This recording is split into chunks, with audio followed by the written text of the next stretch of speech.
Another 20 seconds, then I've got him. I can't get the angle. I'm too close for missiles.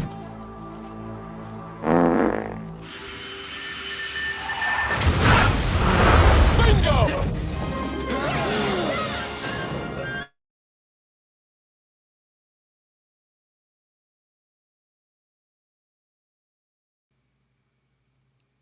Well, hello, everybody. Hello. Good evening. So obviously that was in honor of, I'm not going to call him the original Iceman, because he pitched meetings, that one, like, I don't know, 30-ish years before I took it, but he apologized to me beforehand, and we worked it out. We're That's cool. good. Yeah. That intro had layers. Well, I had to get Kilmer in there because, he sadly passed. Of course. I had to get, Seagal in there. his stupid little waddle sounds. Well, that's the only one I remember him exploding in. Everyone dropping a bomb on Seagal in was that one. Weirdly enough, with his actual wife too, which I find I know strange that he's like, let's let her die as well. It's so distracting because you're just like, why is she so old in the Seagal movie? Like, she's over 22. Yeah, I've never seen that before. Last 5 minutes of a movie, and then I had to get Street Fighter in there. So of course, that's a really hard combination to get Top Gun, Seagal, and Street Fighter in one intro. But I think I did an okay job. It was done beautifully. Also, obviously, the flatulence, because that's just Seagal. That's how he rolls. It's what lit the explosion. That is, yeah. That's actually what set it off. Today nice. Rob Norris? Yeah, Rob Norris. That's good. You got it. Bone Wolf Schneider, which rolls right off the tongue. Yeah, so is that's still the wrong video. As Redeye just mentioned, we got Street Fighter today, which is so good.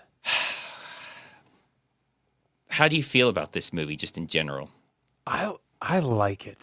I think it's weird because you have Jean-Claude in like the highest amount of cocaine he did in his career. Like I read tons of stories of people saying he was obnoxiously hard to work with during this movie.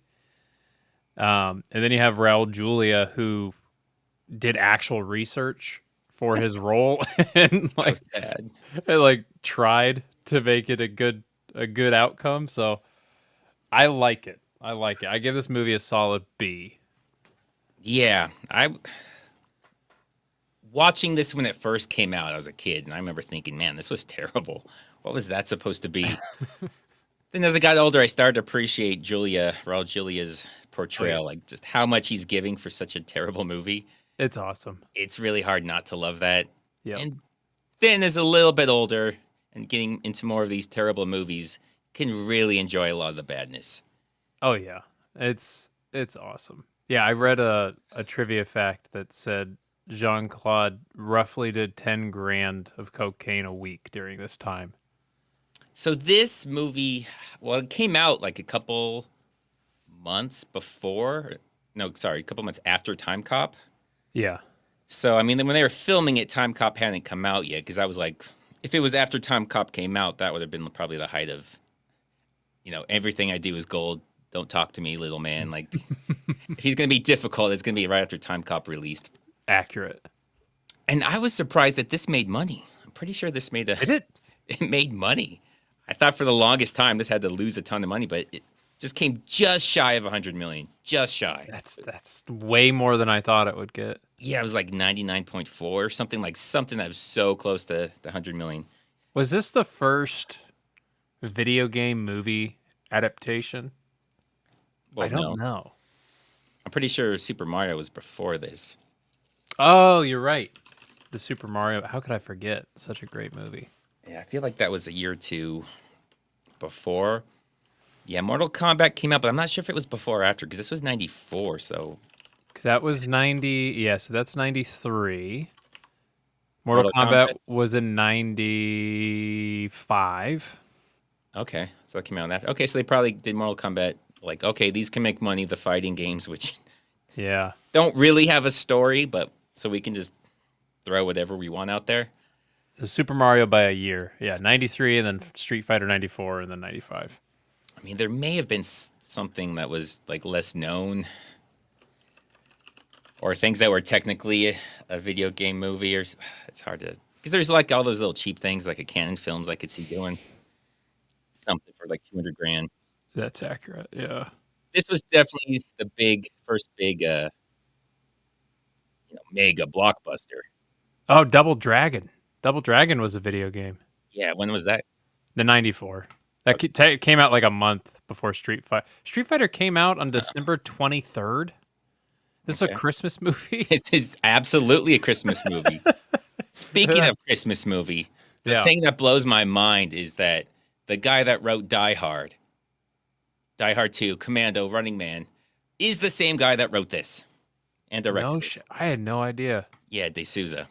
It's I mean, he's got stories that like Capcom was just forcing him to just shove more characters in there, and by the end he just didn't give a shit. It was like, yeah, whatever. Yeah, that checks out. Yeah, because if you see this movie, the further it goes along, the more just complete nonsense it devolves into. It's just glorious at the end. Like it's like it's made for little children at the end. At the beginning, it's not like it's not peak art, but it's trying to hold together. At the end, it just gives up. That's what I felt like with the newer Mortal Kombat movie. Like, have you seen that? I have, and it was just like whatever.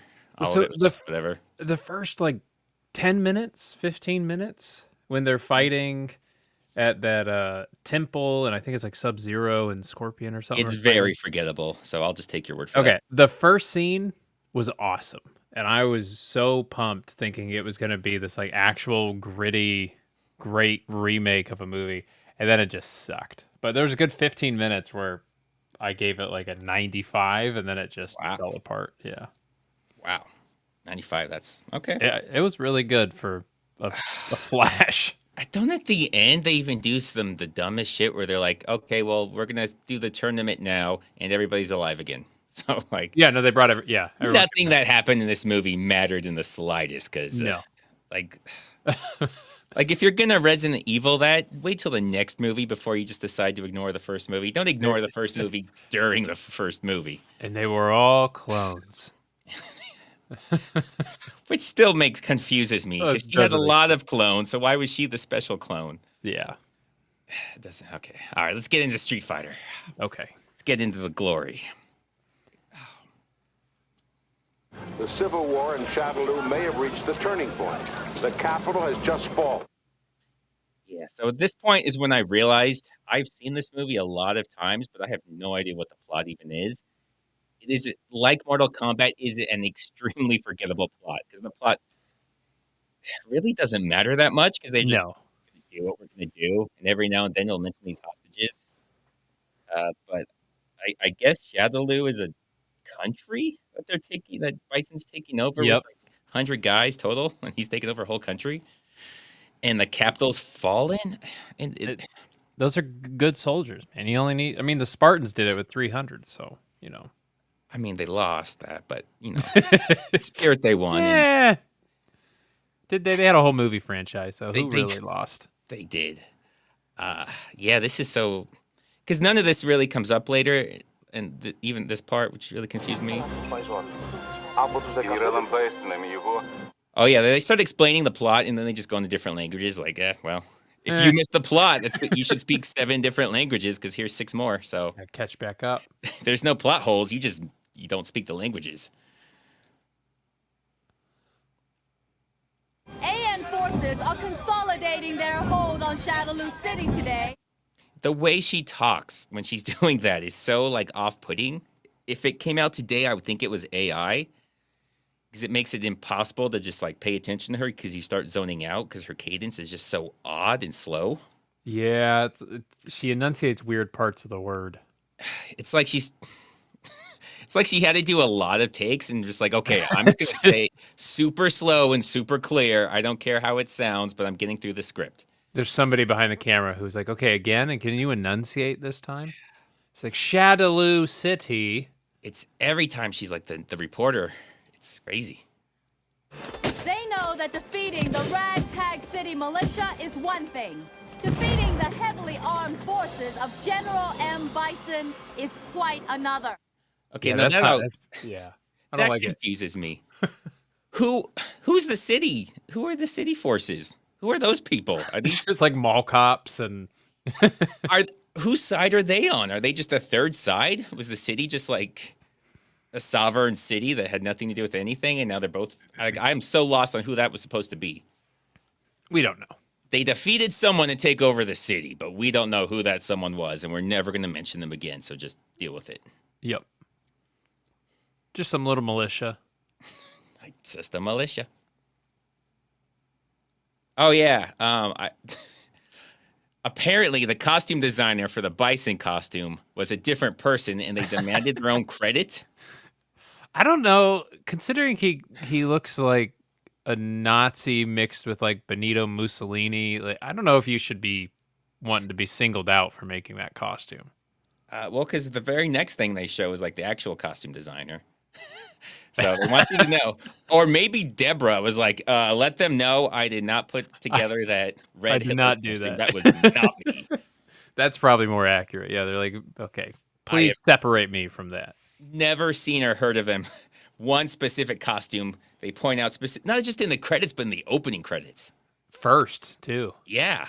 They haven't even announced the movie yet. And they're like, just so you know, I didn't design that shit. Don't look at me. 63 Allied nations relief workers from a village north of here. Okay, so they couldn't even come up with a village name. They're just like, I don't know, a village. village. And it was north, because that's going to mean, what's that going to mean to anyone? Yeah, that's good reporting there. So since she's going to what I'm assuming is America, if you tell us north of a small Asian country, we have no idea where any of that is. That means nothing to us. Yeah. We might be north. That could be us for all we know. We know nothing about the geography. We know maybe China, India, but that's all we got when it comes to Asia. Yeah, those are the big ones, you know. What else is there? Yeah, I mean, Japan, I guess, but whatever. This self-styled general's ransom demands an astonishing $20 billion. That's not this dramatic, lady. Relax. Just relax. Okay, all right. Yeah, she's really playing it up. She's trying to out-raw Julia, and it ain't gonna work. It ain't gonna work. You're just embarrassing yourself. Just don't even try to do what he's doing. You can't do that. Meanwhile, the location. And that I love. Oh my god. What is that? It's a pitched up Wilhelm scream? Yeah, that sounds like I feel like that was in Star Wars when one of them's like spinning out for some reason in space and then crash. Don't they make a noise like that? Oh, that's good. I don't remember if that's a good guy or bad guy, a human, or what that's supposed to be. I can just picture that noise for some reason. Yeah. In a Star Wars. It could be like a Ewok spinning out on one of those little like speeders or something. I don't know. Did the Ewoks ride the speeders? Only once. Because I remember that was in that movie. That movie, all that's a blur to me. That everything but like the end of that third Star Wars movie, because there's only been 3, and I don't want anyone to ever try and correct me on that. There's only been 3, and only at the end of the third does anything even matter. Yeah, that's accurate. Okay, Richard Chaparro starting off with the juicy gossip. Did you hear the girl who played Cammy had an affair with JCVD? Who can blame her? I'm pretty sure she's an Australian like pop star. Kylie Minogue or something. I don't know how to pronounce that, but I think she's really popular in Australia and she's some sort of pop star. I'll try to find it. Yeah. Kylie Minogue. Yeah. Yeah. Forget 1987. You're not wrong. You're not wrong. Of the 15 Allied nations troops assigned to guard the missing relief workers. Oh my God, her report's going to take 5 hours if she talks like that.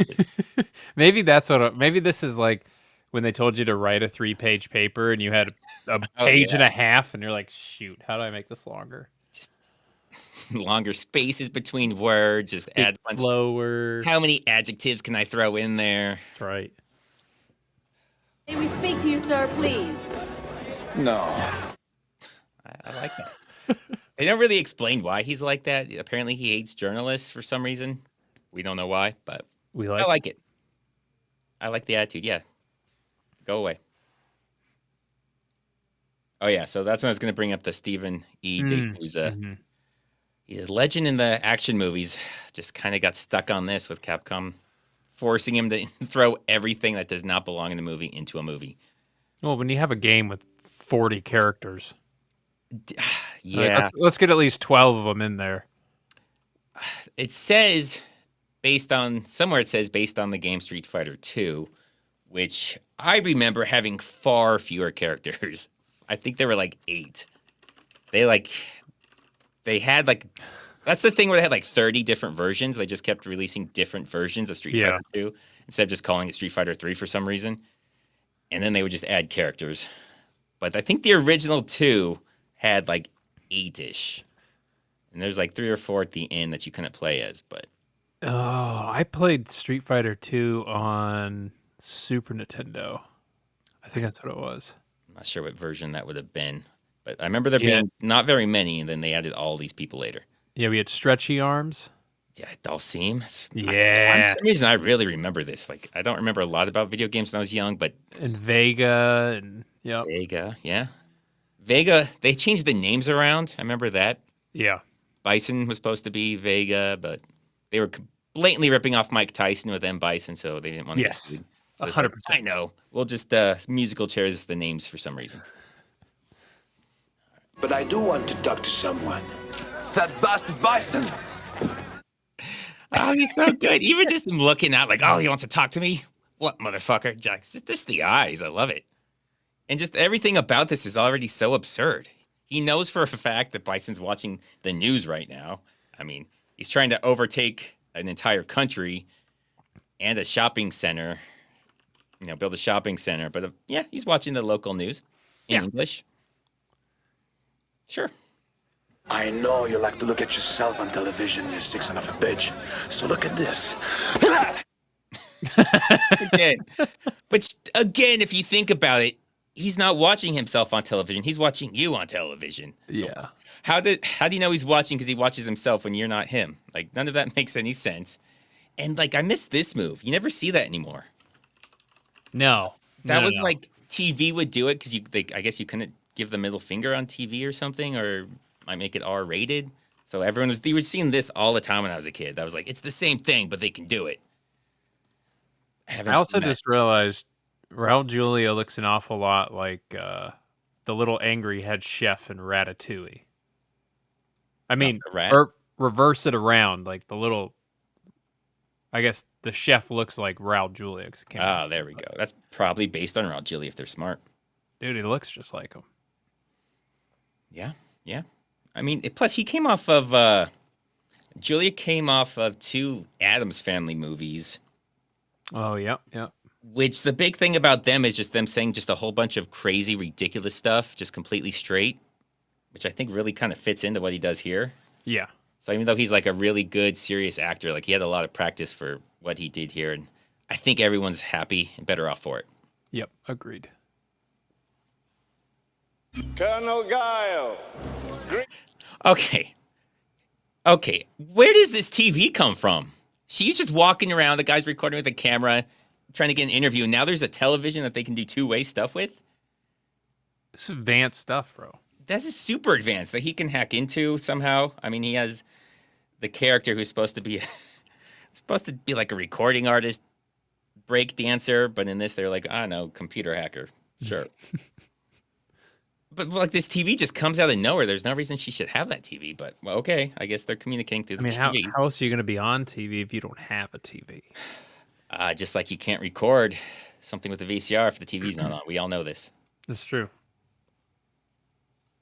How many children have you orphaned? So much nonsense contained in this little area. She just kicks him. She doesn't say, I need you to leave so I can do some why? Official business. She just kicks him. She doesn't tell him to leave. She just kicks him. And he's like, okay. He doesn't think anything of it. It's a good sandwich, though. You will choke on those words, Guile. Anytime, bighead. That entire interaction. How many orphans have you killed? You'll choke on those words. Anytime, Dick. Like, what? None of what they're saying has anything to do with what the last person said. He's asking him how many orphans he's made. How is he going to choke on a question? It's a legitimate question. I doubt they recorded those 2 sides of the conversation knowing what the other lines are going to be. I would Like, just say completely believe that. Just say some generic stuff. Say some bad guy things. We'll just make it look like a conversation. And you'll choke on those words anytime? Like, you're going to choke on them? Anytime. Bring them over. He didn't say he was going to fight you. He said you're going to choke on those words. Okay. Love choking on words. Okay. If my $20 billion are not delivered, the hostages will die, and the world will hold you responsible.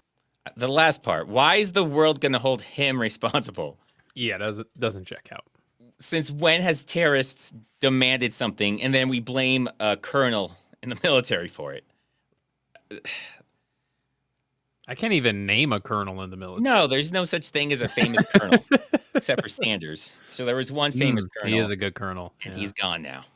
But yeah, the fact that he's a worldwide celebrity is bizarre and insane. Yeah.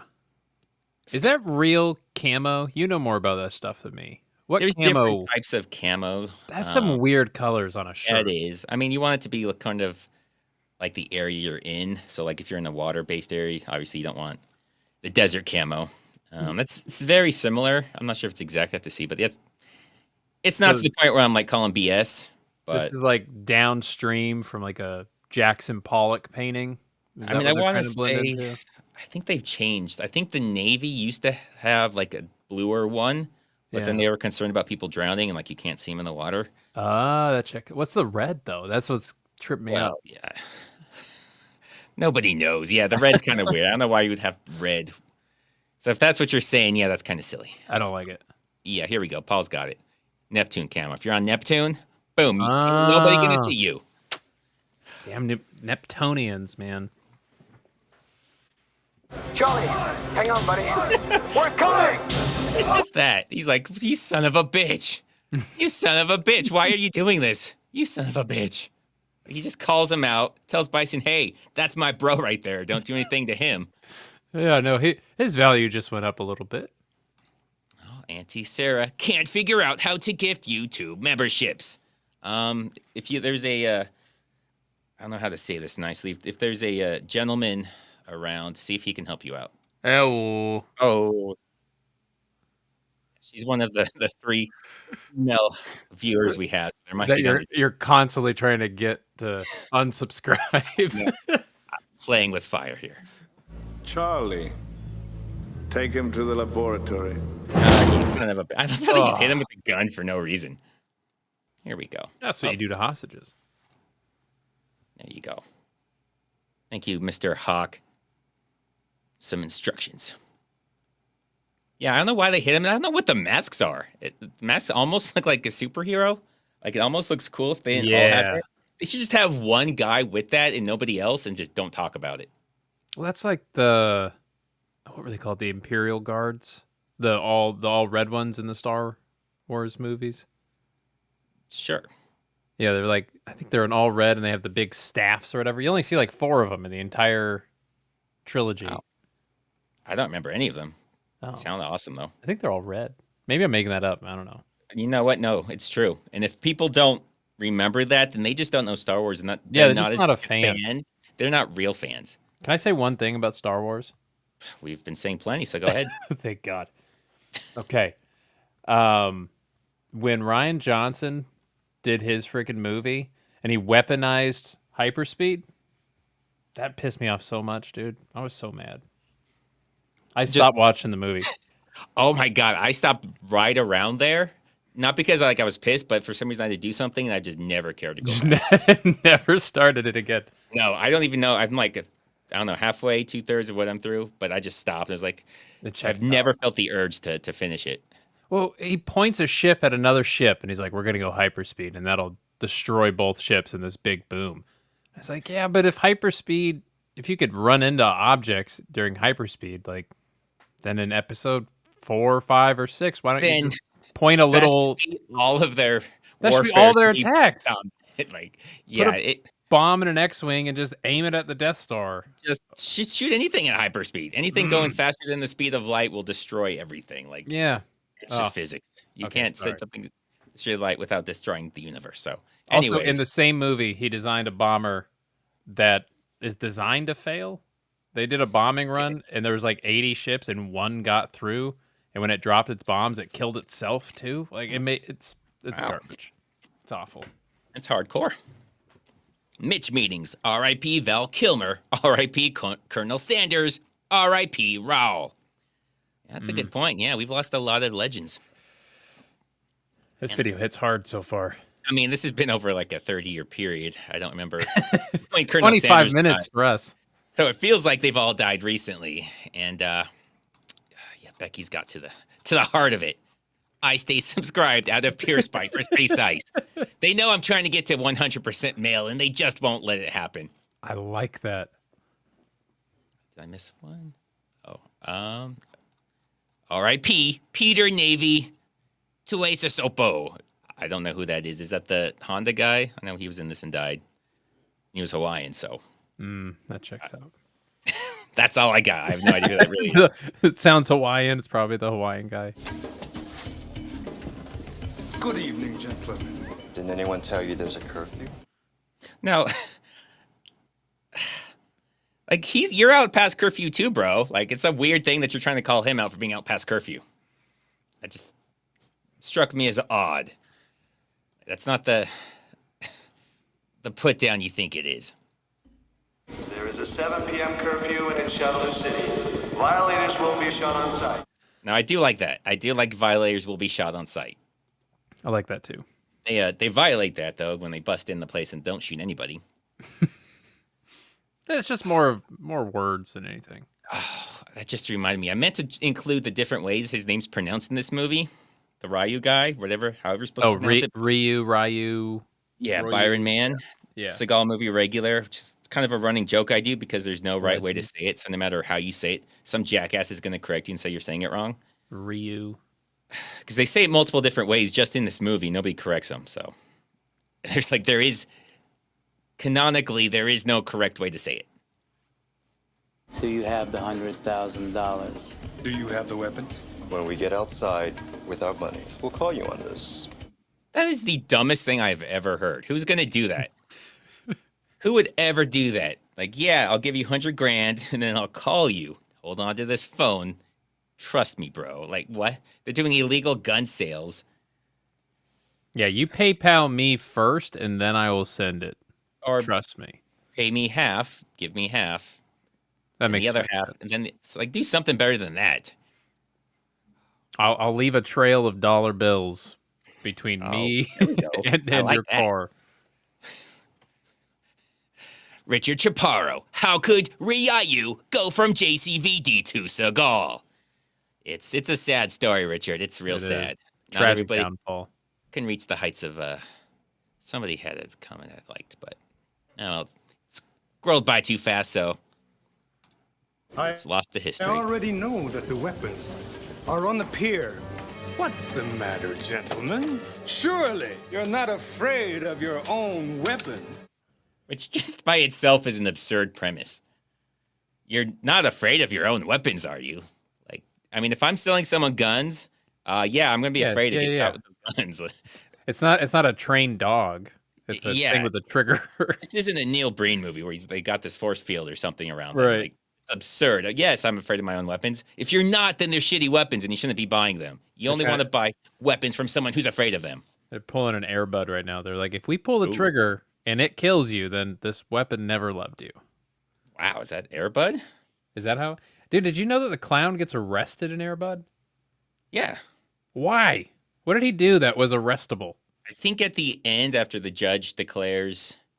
Should they try to attack him or something? I think he tries to take him, like, anyways, and they arrest him. I think he's still in, like, the courtries too or something. It's either still in the courtroom or right No, they're outside because they moved the whole court outside, yeah. Yeah, I think he either attacks or tries to take him. I remember he goes after the dog. God, movie's ridiculous. I do love it. I've mentioned this before, but one of my first videos was on Air Bud, taking down the poor coaching and the strategy and how easy it would be to stop a dog who cannot jump high at all. You could just stick your hand like this. Yeah, easiest block. Hand like this, and you'll block every shot he can do. He also only scores like 10 points in the whole movie, so how good is he really? It's really hard to say how, because they do that thing where they like shoot like a montage, you keep scoring, but yeah, you only see like 5 baskets. But then they have like 98 points, and you're like, okay, Something happened. From like, what the hell is that? But, so it's unclear if we're supposed to think he's just draining them nonstop from there, which anyone can make a shot from right there. That's like it's like way closer than a free throw. It's like, wow, this dog can do the thing that's equal to layups. Wow. Preto! And that's like a giveaway right there. That what the hell's with these guns? Why are they putting the mags on top where it's not connected to? Because you can see the magazines on bottom, but they still put them on top because they're tennis balls or something, little Nerf balls. Like, oh, yep. What is that supposed to be? Like we're supposed to, as the audience, we're supposed to think, like, oh no, they're loading their guns, but that doesn't look like they're loading their guns. I don't know what that's supposed to look like. That's how you load a paintball gun. Oh man, we're getting a lot of hold on, we got some Airbud stuff. Okay. Daraj. Did the dog hit the ball with his nose? Yes, it's a dog. That's how they shoot. They hit it with their nose. Yeah, they have a kid dribble down court, and then he stops, turns around, lightly tosses the ball in the air, and then the dog scores the basket somehow. Yeah, that's why my video was basically just play a zone defense. It's very defendable. If you just have a guy in that area, that dog will never score. But they never thought of that. So I put most of the blame on the opposing coach. Yeah, I would too. That's embarrassing. Now, I like Becky's idea because I think she's trying to... Oh, he's like a bad boy. Well, it's not clear her knowledge of basketball with this question. Maybe he's supposed to be more of a Dennis Rodman type. Which maybe the defense, the dog can't really play defense. I think he steals the ball because they're just stupid. Because they just like dribble the ball right in front of him, so he just like hits it with his face. Yeah, really low and slow. But the rebounding, he's not a very good rebounder. That's another issue that they don't talk about. His rebounding should be garbage. Yeah. Because he can't even dribble. No, and everybody else should be able to get their hands up to like 8 feet. Yeah, I mean, that's like the very peak of his jump. Yeah, they only have to jump to get to the very peak of how high he can go. And even if the rebound, what's he going to do even if he hits his nose? He's just going to bounce off it. Put it back in. Yeah, he can't like take the ball if he gets the rebound. No.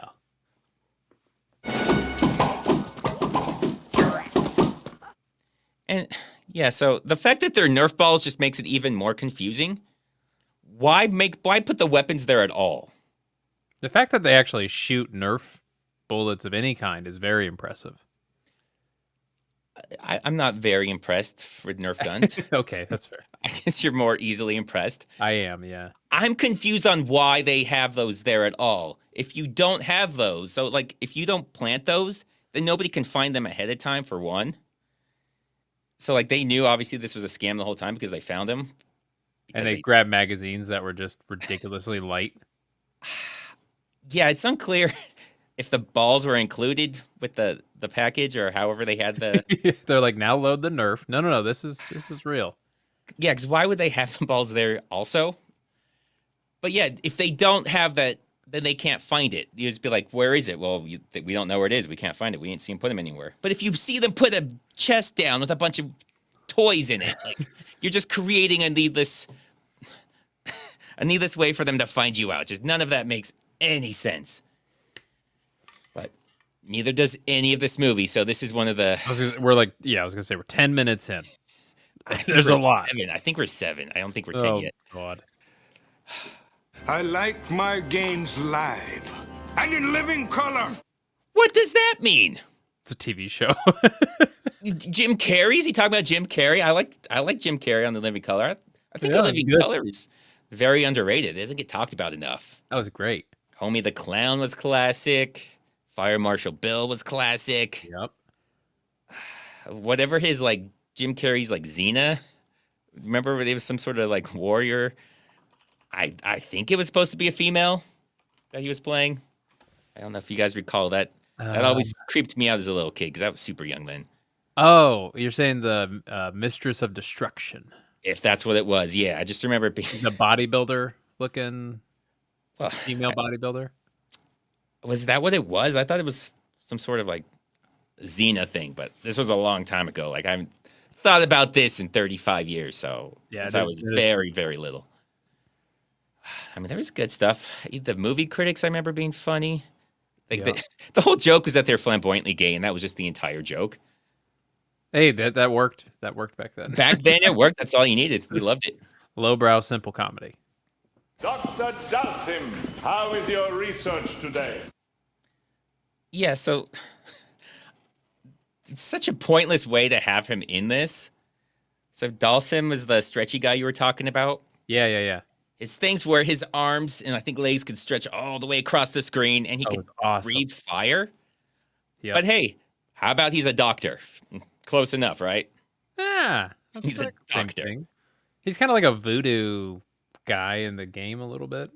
He's got like all the face paint and stuff on. Yeah, voodoo-ish.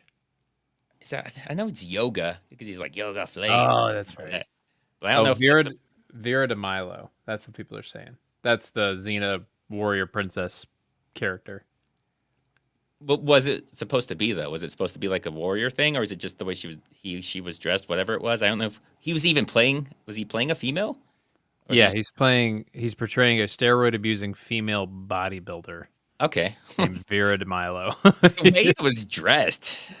It seemed like I remember they didn't have like tassels or something for the on the chest. Like, okay. Yeah, and he's got like pigtails. Yeah, it's great.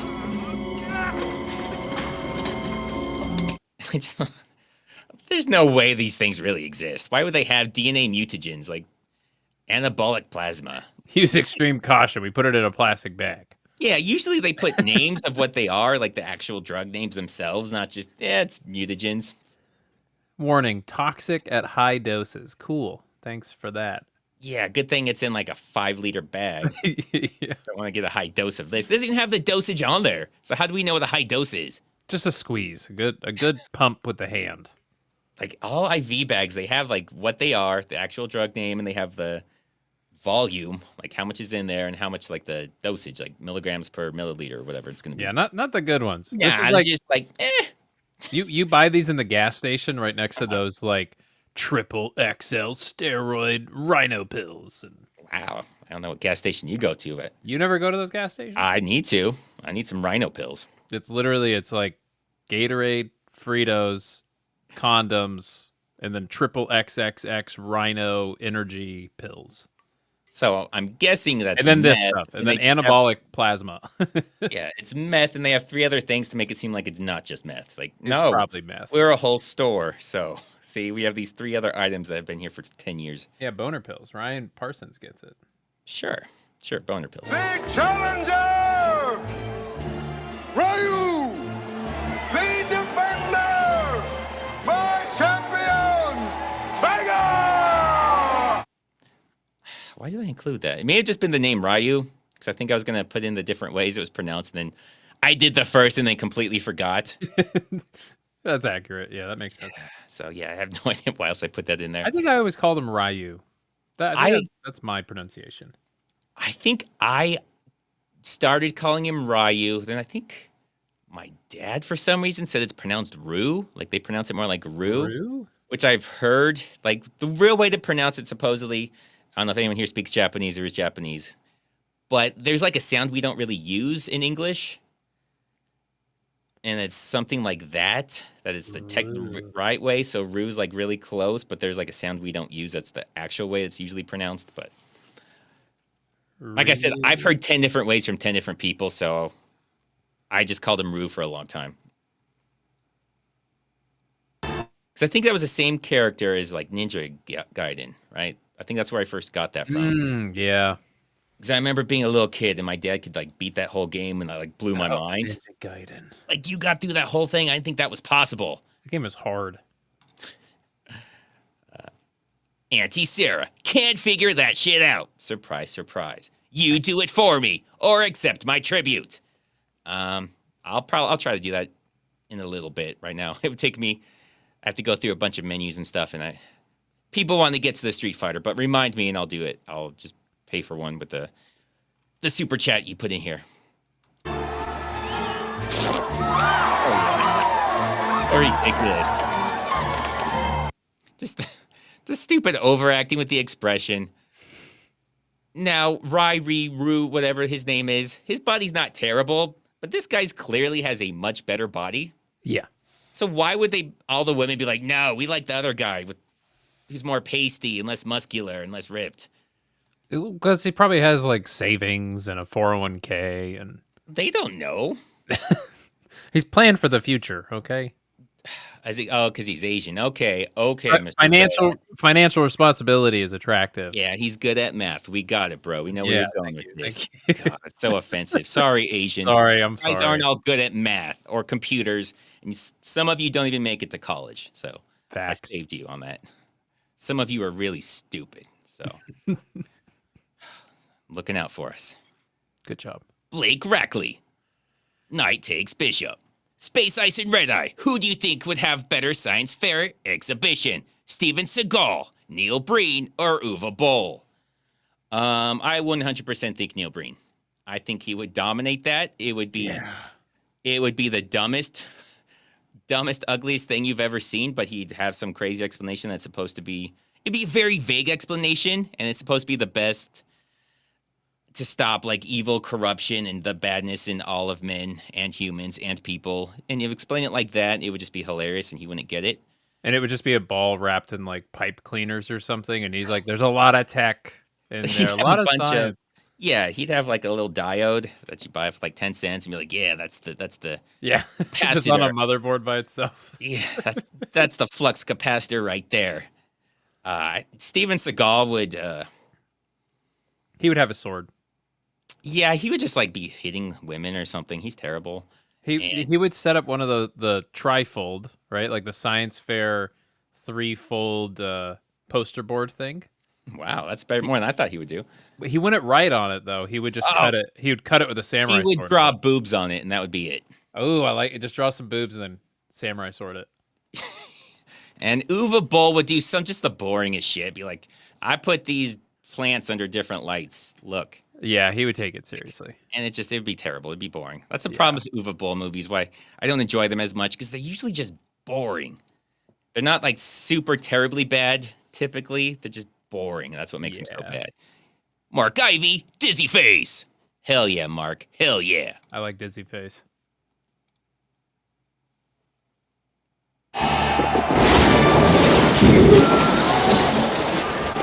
You're all under arrest. Like, just how insane that is. One, are those missiles? Why are there missiles on that? I don't think it can aim up, can it? No, I mean, they're clearly not real missiles. That would never be... I don't want to say that would never be allowed. Those giant cardboard poster board tubes. Giant crayons that I think are supposed to be missiles. But, oh my God, he would have ran over so many people. He's Steven Seagal this place. Yeah, He's Steven Seagal lawmanned this place. Yeah, yeah, he sure did. And what happened to shooting people on sight? Come on, man. Shoot them. There's no reason to do that either. Like, why did you have to drive in there like that? Also, there's still a lot of barbed wire between you and them. They could still run away. Well, yeah. Oh, actually, I guess those are guys. I missed those. That's the camo. That's why I didn't see them. They're wearing good camo. Yeah, they're invisible. I didn't see any of them. But he just created another exit. So, I mean, so there's got to be exits for them to bail on. Like, usually you want to block the actual exits, not just create new ones. No. It's like a teenager house party when the cops show up and they're like, everybody stay still. And you're like, well, they're a cop. I got to listen to them. I guess all 40 of us are going to line up and take our minor in possession here. Wow, you guys were honorable. Oh, I did. I ran. It was just everyone bail. And I'm pretty sure that's what they wanted. They're just like, we don't care. Just go. Yeah, they just want you to leave. If you leave, we don't have to come back. They're not going to call us again. But if you guys just leave, then who cares? Because, I mean, they can't arrest everybody. There's just not enough of them. No, they only have like 3 seats in a car. Yeah. Colonel, my commando team is at full readiness. But we need to know if the assault will be by land, sea, or air. This is the guy. So I was talking to Redeye the other day about this. That is a guy, if anyone knows who that is specifically, he was supposed to be like some big star in Japan or some up-and-coming star in Japan that they really wanted in this. And like he thought he was going to be the star of the movie, like the main star. But he can't speak English for shit, so everything's ADR'd like that. Distractingly bad, where it's just like confusing. And so he has like these 4-ish lines that just really take you out of the movie, make you wonder, why is this guy here? The 4 best lines. And like this is such an insane thing.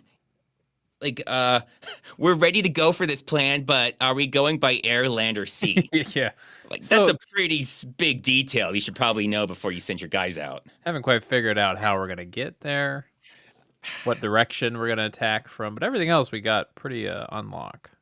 I mean, it's like, they just like, I don't know, write something military-like. And they're like, well, what does SEAL stand for Navy SEALs? Sea, air, and land? Oh, let's just ask that. Is it sea, air, or land, sir? That sounds good. I don't know. Oh, Richard Chaparro. Ken is milkweed from Blood In, Blood Out. Milkweed sounds like it would be his name. I 100% believe that. I like that. Also, the guy on the left just loves staring down this camera. He stares at this camera for several seconds. Oh, yeah. He's looking right at you. It's something that really bothers me, and I started to notice a lot more is people that stare at the camera. Seagal does it a lot. Yeah, he does. I've been trying to bring it up more in my reviews of his stuff where he's just staring at the camera for an awkward amount of time. But, like, you can't even say it's supposed to be Van Damme because he would not be this low because they're all looking down. Like, if this is Van Damme, he's, like, he's sitting cross-legged on the ground. He's doing the splits. Head over the table. Oh, it's doing the splits? Ooh. In between two chairs.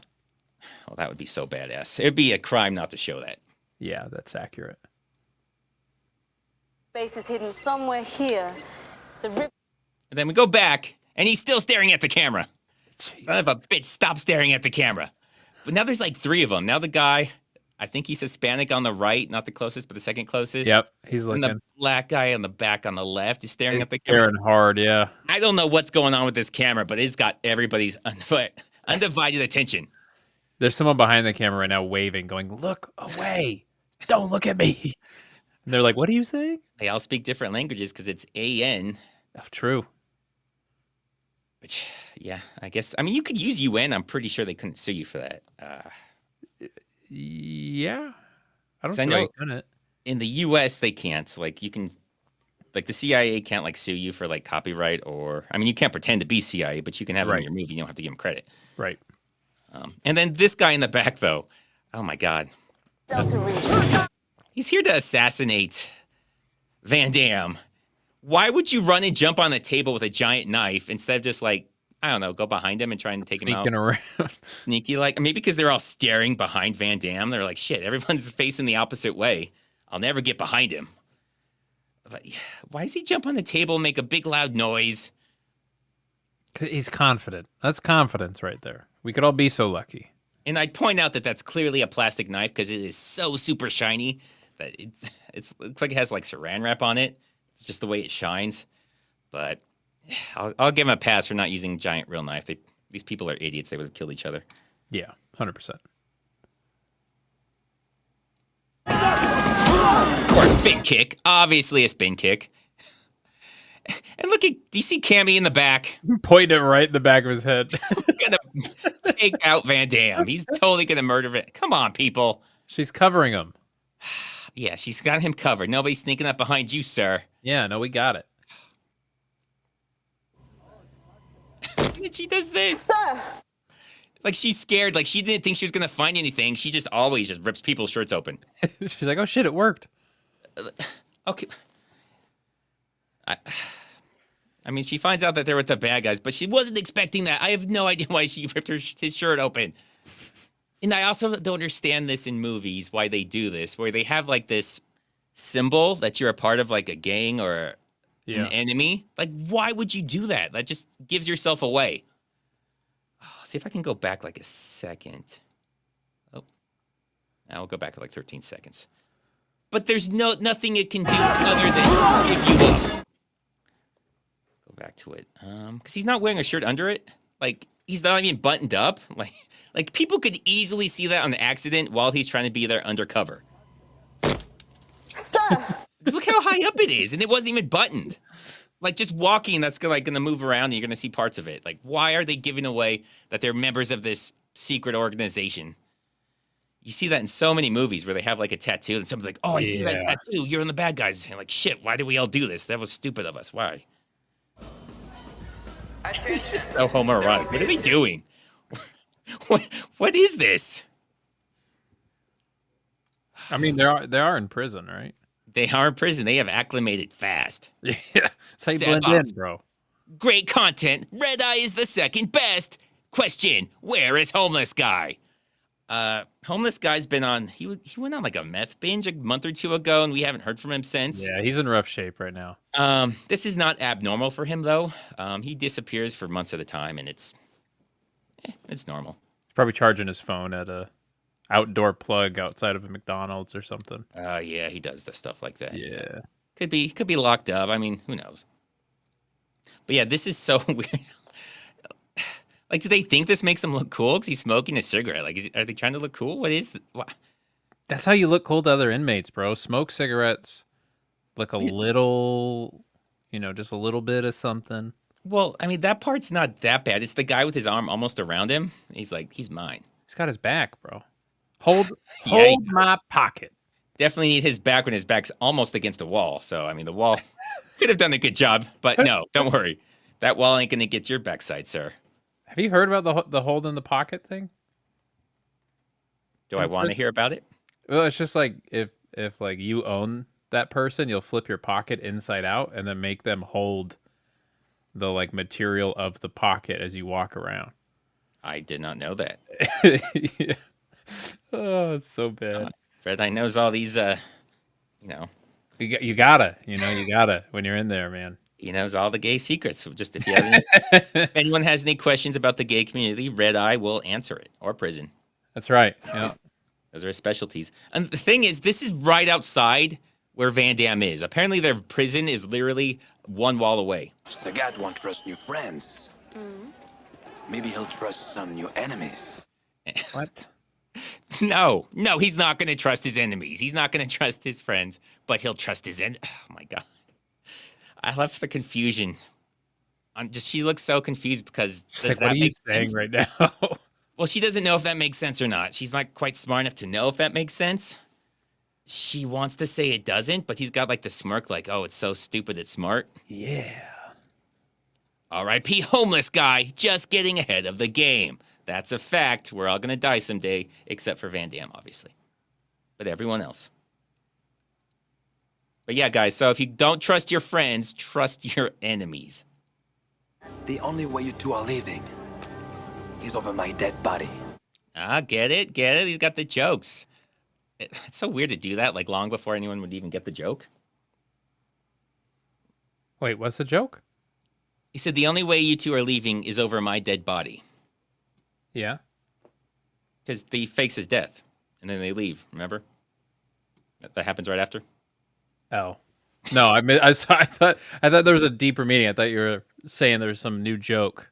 No, that's the joke, but it's weird that they do this, but then you forget about this by the time you realize this was even a joke. And then follow it up, yeah. It's like they should have done it closer together or something. Like, it's just so weird to do it. If you thought Street Fighter had continuity in their scenes... I did. That's your mistake. That is my mistake. My mistake is that I trust too much. I mean, it's the guy that wrote Die Hard and Commando. Seriously, Good movies. Those are amazing movies. I love how that part doesn't play out.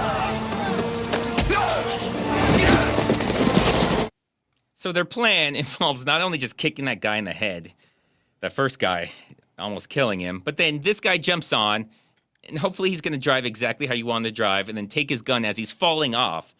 Like, this plan is there's so many things that could go wrong with this plan. But didn't. Like, this is a perfect plan. They didn't practice this or anything. Just, like, talked about it once, and then they go. This is some Fast and Furious level planning here. Yeah. That guy, Kurt Russell, was right off set. Oh, Mr. Nobody was there. He was there. He saved everybody. Makes sense.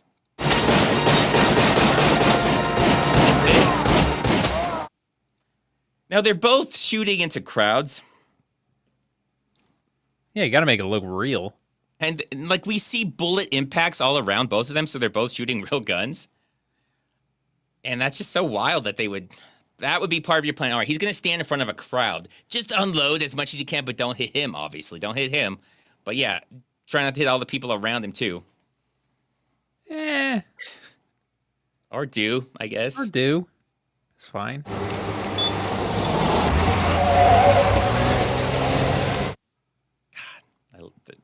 really pointless. That whole roll. Like, Unnecessary rolls. Did not need to do that roll. Like, that was not going to hit you.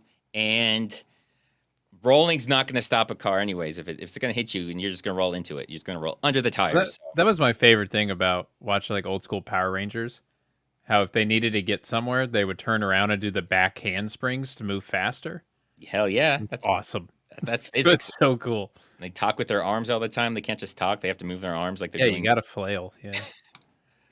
Auntie Sarah, well, this is timely. Nothing boring about Name of the King 2 Worlds. How about that dragon again? Yeah, I don't know if you've seen 2 Worlds, the sequel from Uwe Boll. It's got Dolph Lundgren in it. They just keep... Worlds? No. It's not a great movie. It's actually worse than the first. Like, the budget's clearly much smaller. Yeah, they have a dragon that they just keep bringing back. Because they're like, how can we move the plot? I don't know. We have a dragon. Let's just bring that back. Oh, it had Ron Perlman in it, too. That was the first one. Oh, that's the first one. Okay. First one that had a big budget. It had like a $60 or $80 million budget or something crazy. Holy hell. The second one had a much smaller budget. I think Lundgren has said like he kept turning it down, but then he got divorced and really needed the money. So then he said yes to it. Oh, okay. Yeah, the first one is Jason Statham, not... Yep. Yeah. Yeah, okay. It's clear that they just tried to rip off the Lord of the Rings so shamelessly. I'm going to have to watch that. Armando Limon, I swear, this is a real-life documentary of the UN. Which is so weird if it's supposed to be the UN, because that's like almost every country is in the UN. So, like, you're not going to beat the UN if it's actually going to war with you. There's like 180. Yeah, there's a lot. There's like all the countries that aren't in the UN are like, there's debate on if they're real countries, like Taiwan, like China doesn't want to admit there's a separate country. So we're like, well, there's only one China. So, I mean, the only reason they're not in is just to placate other people. It's not like that they don't want to be in. So, like, the UN's pretty much everybody. Yeah. There's like 5 actual countries that aren't UN. But anyways, that roll, so pointless. I mean, she puts a tracking device on it, I guess, but she still didn't need a roll. I think the roll makes that harder to put on there. Yeah. Not 100%. Easier. Oh, this. So the language they speak there, underneath, it's English. It just says halt. It's English with just an ugly font. That is the language. Amazing. We see a lot of that. A lot of signs, a lot of things. That's the I got really excited for a second. I was like, I can read another language. I didn't even know. Yeah, no, they do. There's a lot of signs. Hopefully I stopped a few other ones where it's just English, just written the ugliest font you'll ever see. Yeah, it's a great font.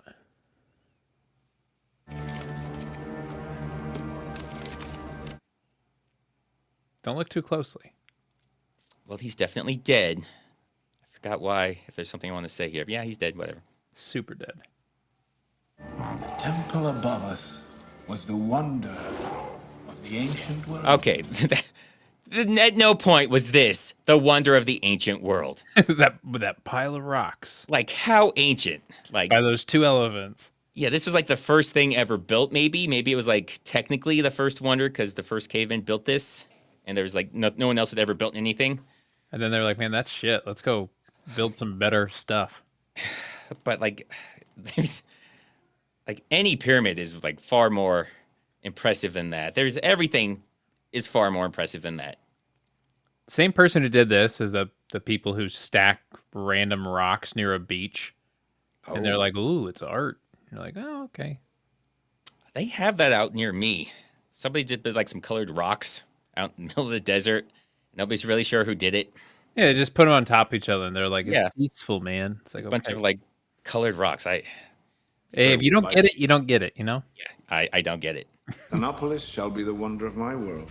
The food court should be larger. All the big franchises will want in. All right, now I'm getting a Seagal feeling. Yeah, Seagal's definitely ears perked up. Yeah, what? Which is, why would they want in? Like, this is a tiny country. Like, how many big fast food chains are going to want to be there? Taco Bell. You think Taco Bell? Do they have them in Asia? Okay. No, they would be the first. They'd get in. Also, KFC. KFC would get in. Do they have KFC in other countries? I don't know. Do we have any international? Yeah, dude. I don't know. I'm about to educate you, and this is insane. KFC is huge in Japan, but also specifically for Christmas. And this is so weird. It sounds like I'm making it up. There are commercials that come out right before Christmas time in Japan, and it's a song. Everyone in Japan knows the song, and it's about come to KFC on Christmas Day and eat this chicken dinner meal with like a whole chicken involved and all this stuff. KFC is very Christmas oriented in Japan. It's super weird. Now, is it the same food or is it massively? No, it's like way better. Oh, it's better. It's still like fried chicken stuff, but it's Japan's version of it, right? So it's going to be better than what we get at KFC. I'm trying to remember. I went to Brazil recently, and they have like their Americanized fast food that is just insane and terrible. Yeah. Man, I should have thought about this before I started talking, but I forgot exactly what it was. But if I remembered, it would have been a good story. If I come up with it. I liked that. Yeah, no, I actually was really like funny. These little like hot dog looking things, along with almost like a patty of like a hamburger patty that's supposed to be a steak. It's like these 3 little hot dogs, and that's like supposed to be some meal. That was like a breakfast meal. Like, this is America. This is what they eat in America every day. Well, because I was at like the Brazilian airport, so I was kind of stuck there, so I had to deal with something there. Yeah, and, like that's what you had to deal with, and it was just all of it was terrible. It tasted awful. Yeah, I dated a girl from Japan for a little while, and she thought like on Christmas I was gonna go hang out with her and her family that she was staying with, and she was like, "Oh, we can go eat KFC." I was like, "What the hell are you talking about? Like, we don't. That's not a thing." And she thought everyone in America ate KFC on Christmas because that's how they promote it in Japan. Is like, go do what the Americans do and eat chicken on Christmas. And I was like, wow. it might be open, but I was like, if you really want, we can do it. And they were open, and we went. Open? Yeah, we ate. Wow. They didn't have anything special, obviously, but there was us, this other this Japanese couple that looked sad as shit looking at their like horrible fried chicken, and then this dude dancing with his crack pipe. Like I kid you not, he was just dancing around the restaurant with his crack pipe like it was a lady. And I was like, yeah, this is about a lady? No. It was a guy, like like the old school style dancing, like ballroom dancing. But he was like ballroom dancing with his crack pipe, like he was holding it as if it was a person. Oh, okay. Yeah, like it was like his partner in his dance. And that's what I would expect from a KFC on Christmas. I was like, this is very accurate. Not what I would expect from a KFC in Christmas. In the States. Yes. Well, I don't. Maybe I live in a different area than you. I try not to go to those areas where that would be something you expect. Yeah, it was not surprising. Triple X Medic. Men, we are going to be fighting in lush green jungle environments. Be sure you wear your bright blue helmets and camouflage so we can remain stealthy. Triple X Medic's got it. He knows. He knows. He knows what it's like. There's 3 of them in that room right now. Can't even tell. Yeah, he's been on the battlefield. But apparently all the big names and franchises are going to want in on this tiny little country. That seems very poor. If you see like the outsides where everyone else is, like everyone that's not part of the AN, they call it, or the Bison's people, they seem very poor. The world is in shock at the news that Colonel William F. Guile has been killed. Again, the world is not in shock. The world has no idea who this colonel is. And if she just said Van Damme, I'd be like, oh, man. And everyone would take their hat off and hold it around their heart. Yeah, it would have been a moment. But Colonel, like what? Colonel Guile? NFL would have dedicated a whole month. Oh, they would have canceled the season. Probably. That's great news, General. Congratulations. On the contrary, I mourn. Okay. Like, I don't know why they brought him here. So that's the character that's supposed to be like a kickboxing break dancer from Jamaica. I mean, they got the Jamaica part, and that's it. Yeah. He's there. He's like computer hacker who's also kind of very much a pushover. Like, he doesn't want to fight anyone. He just wants to avoid everything, kiss everyone's ass. That's all he does the entire movie. Accurate. It's so weird. Just like him and the doll seem like, why do they want to stuff these characters in the movie but never make anyone like the characters? Like, do you want to be these guys and like fight as them? Do you want to be that doctor and fight people? No. The answer is no. I want Be that E-Honda. E-Honda. Yeah, that's yeah. I'd be E-Honda. Well, yeah, it's so weird how they made him Hawaiian. I mean, the actor is Hawaiian, so that makes sense. And he was a sumo wrestler, but I think character is Japanese in the Yeah, game. Like, yeah, 100% he's Japanese. I feel like I can see him. There's like a Japanese flag. Yep. And he's in, got like, or something. the man bun, and he's got little red like eye paint. Yeah, he's 100% Japanese.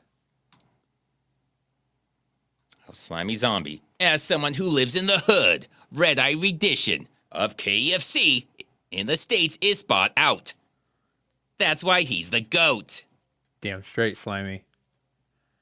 He meant to put S-GOAT, the second greatest of all time. So S-GOAT. All right.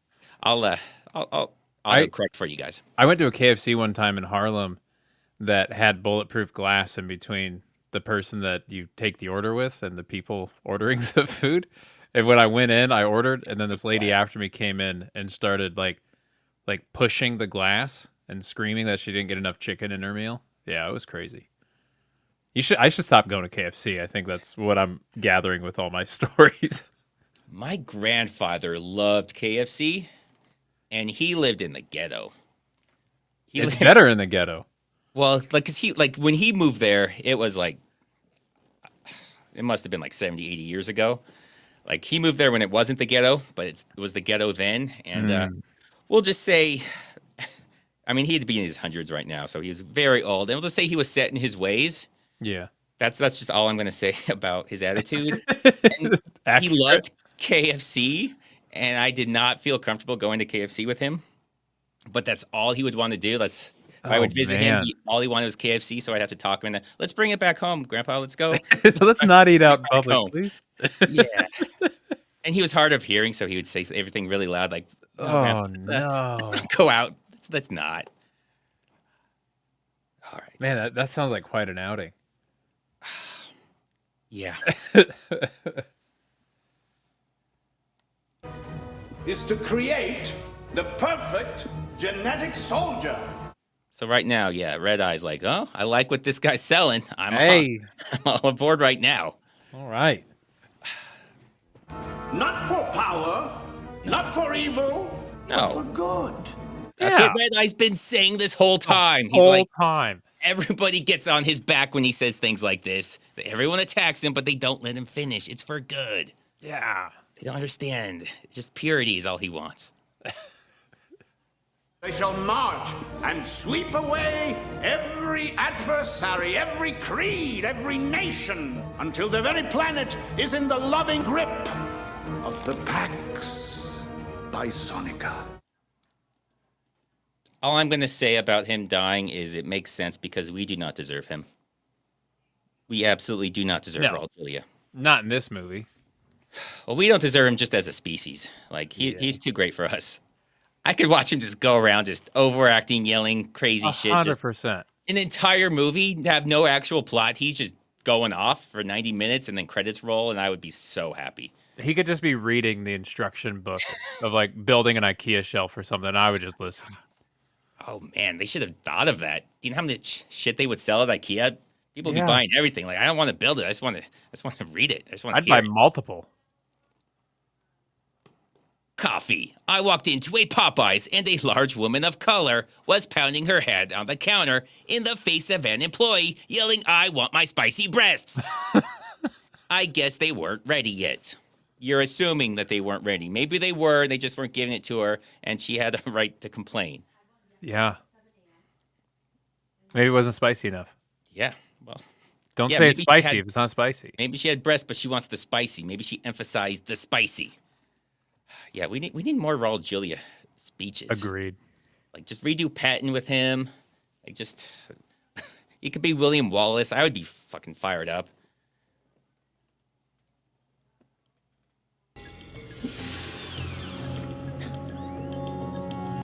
This is so absurd. She breaks into the morgue just to... Oh my God. See, the thing about things like this is there's just so much insanity here. Like, he's still in full uniform? He's just been laying there the entire time. It's nighttime. So he's been laying there for many hours, not moving. With no one in the room. For no reason, because there's nobody there. He could have left hours ago. It's absurd that he's still in there. Second, he knows her. She's a journalist. The Cammy girl said, He hates journalists. So why would he like give himself up to a journalist who might report this? Like he's faking his death. Why would you come clean to a reporter? The worst possible person to do this to. Not only is she a reporter, but she broke in to a military base. That is so insane. Like you should think she's an enemy right now. But I guess he was like, well, I guess now it's time to get Now's the myself out. moment. I've been waiting for a jump scare and no one's showed up for 3 hours.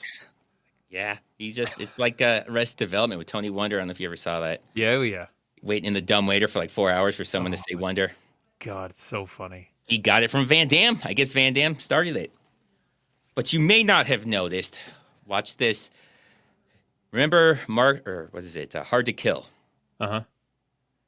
If I didn't give you an interview when I was alive, we'll get to that no in a way minute. I'm gonna do it when I'm dead.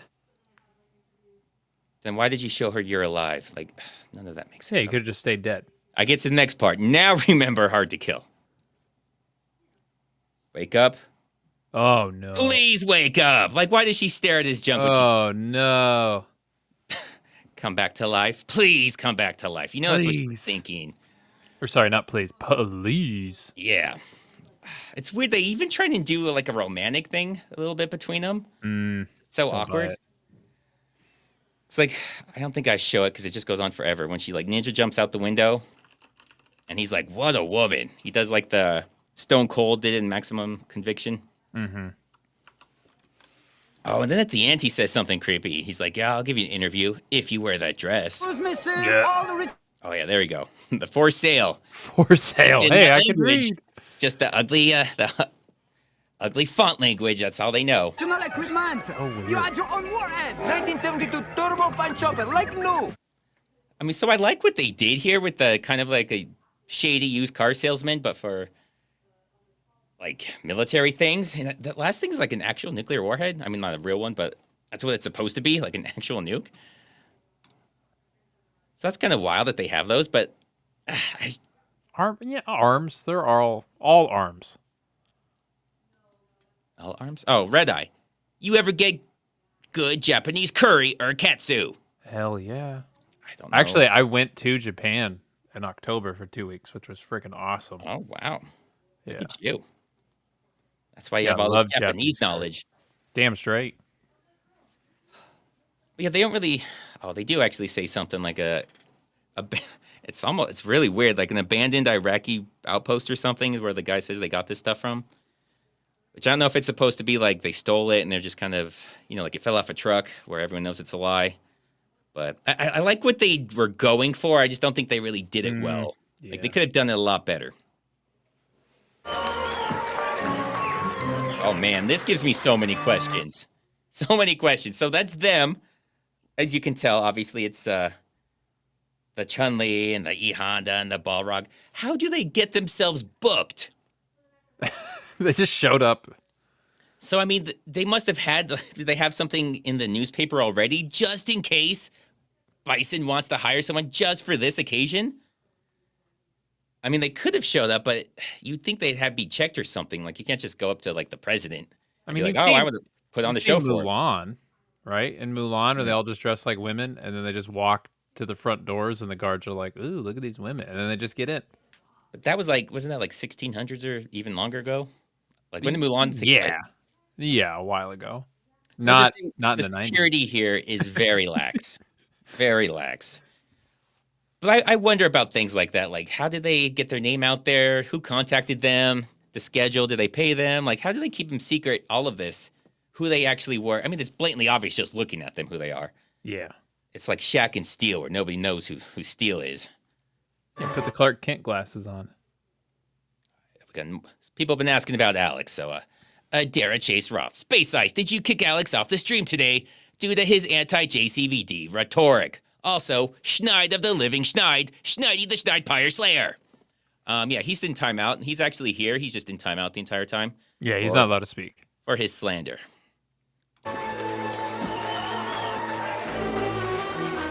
Another question.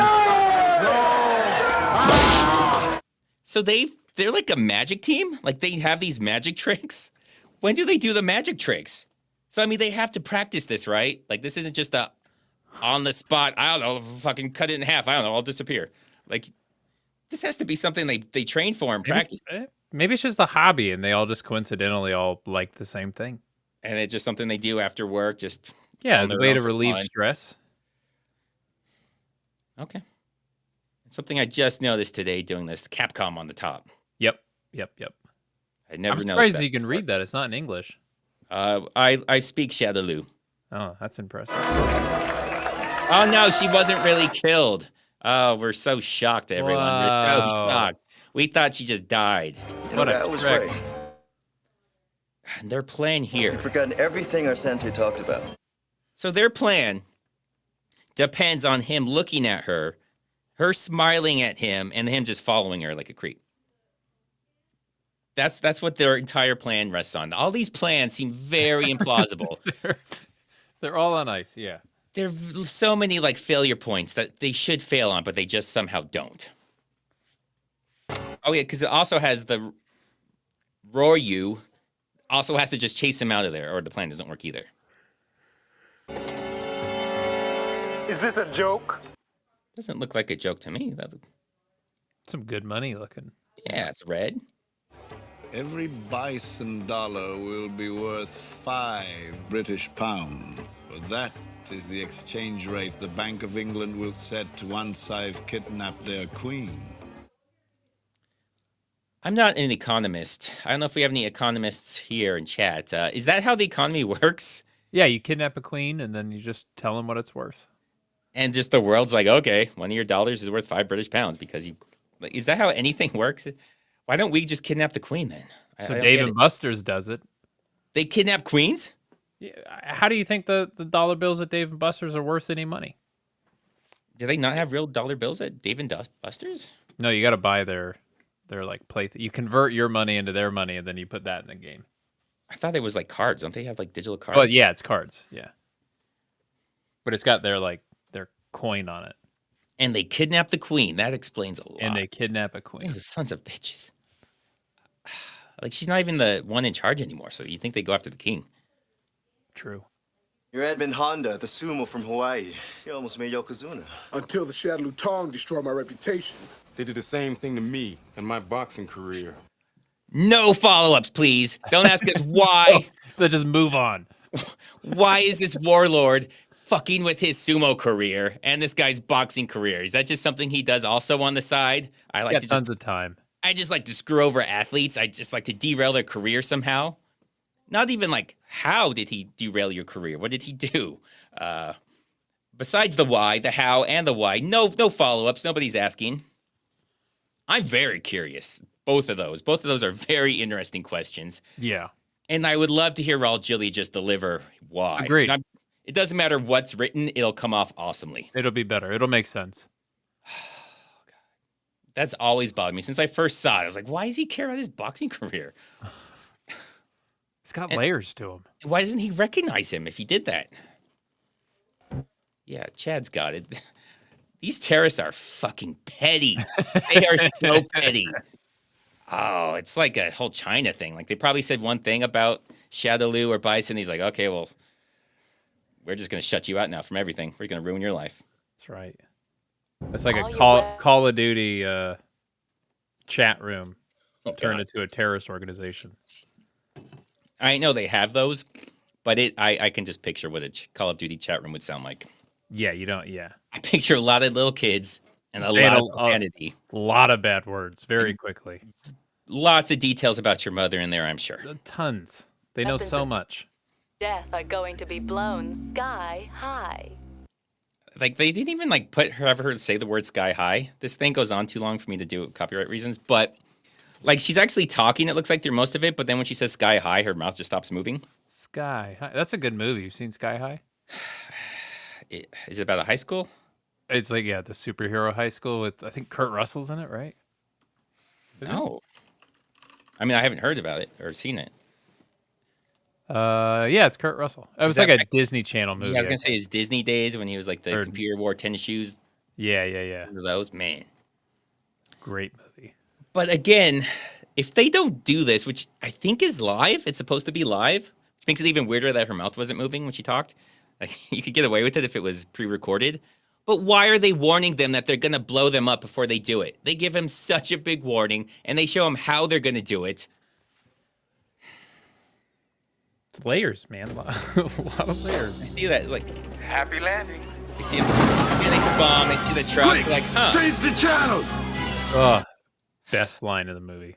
That is, I think, the one joke that's legitimately very funny that actually is supposed to be funny. Yep. There's a lot of things that's funny because it's a joke, but it's so stupid that it's funny. But that's actually clever, and that's actually a good joke. Yep. I like that. I think it's the only time they do it. Yep. Like, even Raul Julia stuff is just awesome because it's Raul Julia. It's not, like, well-written or anything. Like, even this Tuesday thing, I think if anyone else delivered it, wouldn't it be nearly as cool. Evacuate at once! See, they had time to stand around, look at it, be like, oh, man, that thing's coming right towards us. The guy had the time to make the joke, and everyone was like, yeah, you're stupid. What are you thinking? And then he's like, oh, wait, we should probably leave. And then they have plenty of time. They just, like, walk out. Okay. Thank God. He doesn't even get into the tent. Takes the trucks. Okay, yay. Oh, God. I forgot about this. They find Bison, so they have no idea where he is. That's why she had to do the tracking device. But this explosion... These fucking satellites find the explosion in real time as it's happening, and they identify these people. They know their names. They have their media IDs. That's amazing. While the explosion's still happening, there's still a fire there, and they've already had these people's IDs that they can see. The amount of fireworks shows the satellites falsely identified and just sort of ripping off people's driver's license. That's wild. Like, it's very impressive. Like, this is the story. This is what the movie should be about, this technology. Yeah. Look at this. Technology of East. Man, that's good. Look at this. It has multiple angles? Yeah. Okay. It seems like they should have been able to find him much, much sooner. Because this isn't even where it happened. They were somewhere else. I don't know how they know what this place is. They were in some, like, little village doing something. And somehow they found this place because of an explosion somewhere else. This is wild. It is wild. Well, it's probably because, the soil inside of the clay in the area, trace it on a boot somewhere, and then they're like, well, that soil only exists in one place. I think we all assumed that. I think that's what we were all thinking. Yeah, some good CSI stuff. Colonel, a single boat against everything he's got? The pilot would have to be out of his mind. I hate that you told me about this guy because I didn't hate it when I first watched it, and now I can't stand it. Well, all of the things he says is completely pointless. Like, there's It no doesn't reason make any sense. Yeah. he's saying these. Like, he gives a plan. He's like, well, you'd have to be fucking crazy to do that. And I was like, okay, sit down, dipshit. Like, who would do that? Who would raise their hand and tell the commander, well, you have to be crazy? Also, you're blocking the projector. Yeah, bro. right in front of the projector. Your head. No, they have, like, the back of your head is just a big black. So rude. Red the Punk Rocker, Street Schneider. That's actually not bad. Street Fighter, Street Schneider. I like it. But yeah, this guy, like, oh my God, he's so distracting. Like, all I think about is how terrible he is because of how it takes you out of the movie and wonder, like, why is this guy here? And they added him. The thing I love, they have a video game called Street Fighter, the movie, the game. Yes, they do. And I think what they should have done is they should have just kept going round and round with that. It made a movie based off that game? It made a movie based on that game, and then a game based on that movie. Keep going for as long as you can. I would have loved that. That is something that would stop being funny pretty quickly. But I would buy it eventually, just on the principle of it. Eventually, it would be hilarious again. Like, it would be even funnier than it ever was at some point. Do you remember the music series, Now That's What I Call Music, volume whatever? That does sound familiar. They had commercials. They basically just took like the top 50. They had a lot of those growing up, where they would have just like what I call music, volume 12. It would be like mixtapes that they would kind of sell. Yeah, it was just mixtapes that they commercialized. Yeah, you get a lot of commercials for a lot of like different types. I tuned out of that whole thing when it was like, Now That's What I Call Music, volume like 22. And then I went to high school, I went to college. I forgot it existed. And then I was at a bookstore that sells like used books and movies and stuff. And I found a Now That's What I Call Music volume like 64. Like they just kept making them. Oh yeah, it makes And they sense. didn't change the name. Well, yeah, because for the kids that don't remember, if you had like one song you liked, you had to buy an entire CD. So you have to get like 11 songs you don't like just to get one song you do like. Or pray it showed up on the radio when you had like a cassette in there that you can record Just to. hit record. Yeah, you'd be sitting by the radio and you get so pissed because the DJ's talking through like the first 10 seconds of it. Right? God, that would make me so mad. But yeah, you'd see those commercials. They had like a lot of different versions. I think it would depend, obviously, like what time you're watching TV, what channel. Like some would be like the rock ones, some would be like the old ones. Like if you're watching Matlock, I'm sure you get like the classical ones. But yeah, They were selling CDs, and then if you watched early enough, they were selling the Bowflex because that was hugely popular. Oh yeah, now we're just getting into the infomercials. Yeah, kid waking up on Saturday, you're like, I gotta wait till these stupid infomercials are over before cartoon. And Girls Gone Wild. Yeah, that was usually a later at night thing. I think like after super early, or super early, however you want to look at it. Yeah, like especially MTV. Oh yeah, up late, like Beavis and Butthead would come on late. You get a lot of those commercials. The good old days. The good days, yeah. So I'm gonna do it. Yeah. Okay, I don't know why I did that. But yeah, okay. He called him crazy. He's like, I think it made more sense if we were still going, but we kind of got sidetracked there. Slimy Zombie, you could rent those now. That's what you call music from my local library. Good times. They have those at libraries. Nice. Dude, you can rent so much. Here's a PSA for public libraries. You can rent like lawn equipment from some of them. What? Lawn equipment? Dude, like seriously, you can rent like mowers randomly. There's this one by my place that has like a crafting studio, and you can rent hours on a 3D printer at the library and just print whatever you want if you bring filament.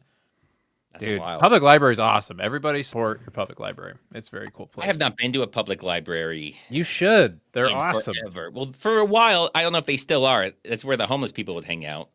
That's where my brother and I would hang out, and we'd play RuneScape on the computers. You get 1 hour on the computer, and then you prayed nobody signed up for the computer in the hour after yours, and then you got another hour. I want to say one time I had to go to the library to print something out because I was like in. And you printed stuff in the library. I think I was in like Chicago or something, and I had to print something out, and I'm like, fuck, I'm in Chicago. Like, how am I going to print something out? So I had to go to the library. And that was like the only time I've been there since they've really had computers be like a big part of it. Like I stopped going to libraries a long time ago. No, they're awesome. But when you're desperate, you're desperate. Let me show you how we treat foreigners.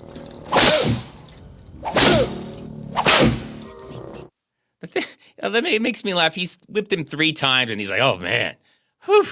That's like a Seagal thing right there. He really whips him 3 times, and he's got to take a break. I'm exhausted. And he's like pouring sweat. That's a weird. I don't know what the thing is. Like they should have maybe if they don't want to show it because it's for kids, just have like a bunch of the sound. But there's just literally 3 whipping sounds, and now he's really tired. Oof. How do you keep from crying out? I'm sumo, brother. My body could be in one place, my mind another. And I don't know. Does any sumo people know anything about sumo? Is that a thing? Like their mind and body are in a different place? It seems like that wouldn't help you in a sumo match. Yeah, you should probably be pretty focused, I think. I mean, so like different place or same place? Is that what you're saying? I would say you should probably want to pay attention with your mind while you're doing a sumo fight. Yeah, that's what I thought. I would assume so. But I don't know enough about sumo. I mean, you've been to Japan recently, so you're basically... I didn't see any sumo stuff, though. We didn't go to sumo. Yeah. Yeah. I should have. Next time. Good old Alec. Columbia House was awesome. If you were a kid, you ordered a bunch of tapes or CDs. Then once your parents started noticing the bills, they'd call and tell them a 12-year-old signed up and no more bills. I remember doing that. I remember I was like 8 and I got like 12 CDs. I think I like taped a penny because you had to give like a penny. And I taped you had to give a penny. Yep. Got a shitload of CDs, and I don't know. If it hit my credit, I didn't give a shit because it went away 7 years later. Still before I was an adult, so. I got a bunch of Eminem and Disturbed on CD, Oh, wow. and I would bring my CD player into the bathroom, and I'd listen to them very quietly, so my parents didn't hear me listening to bad music.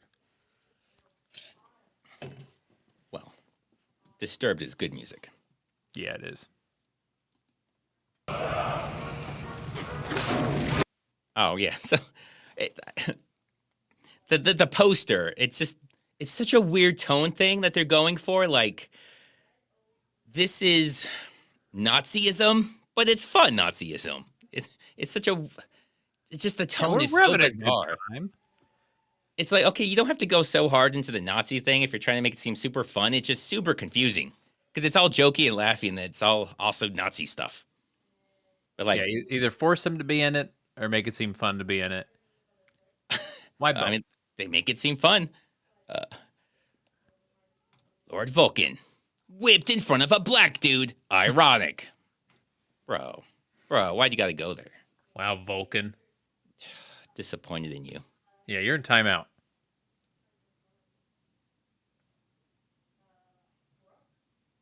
They've decided to negotiate. You're joking. We're prepared to pay the ransom demand. When have they ever done that? I've never seen that in a movie. They never pay the ransom, which it makes me wonder, like, why they still do it in movies? Because have you ever seen them really pay it? Like, Not the a government ever single pay? time. It's like they never even have the slightest intention to even start paying. It's always just like, yeah, well, we're not doing that, so how are we going to rescue them? How are we going to kill these guys?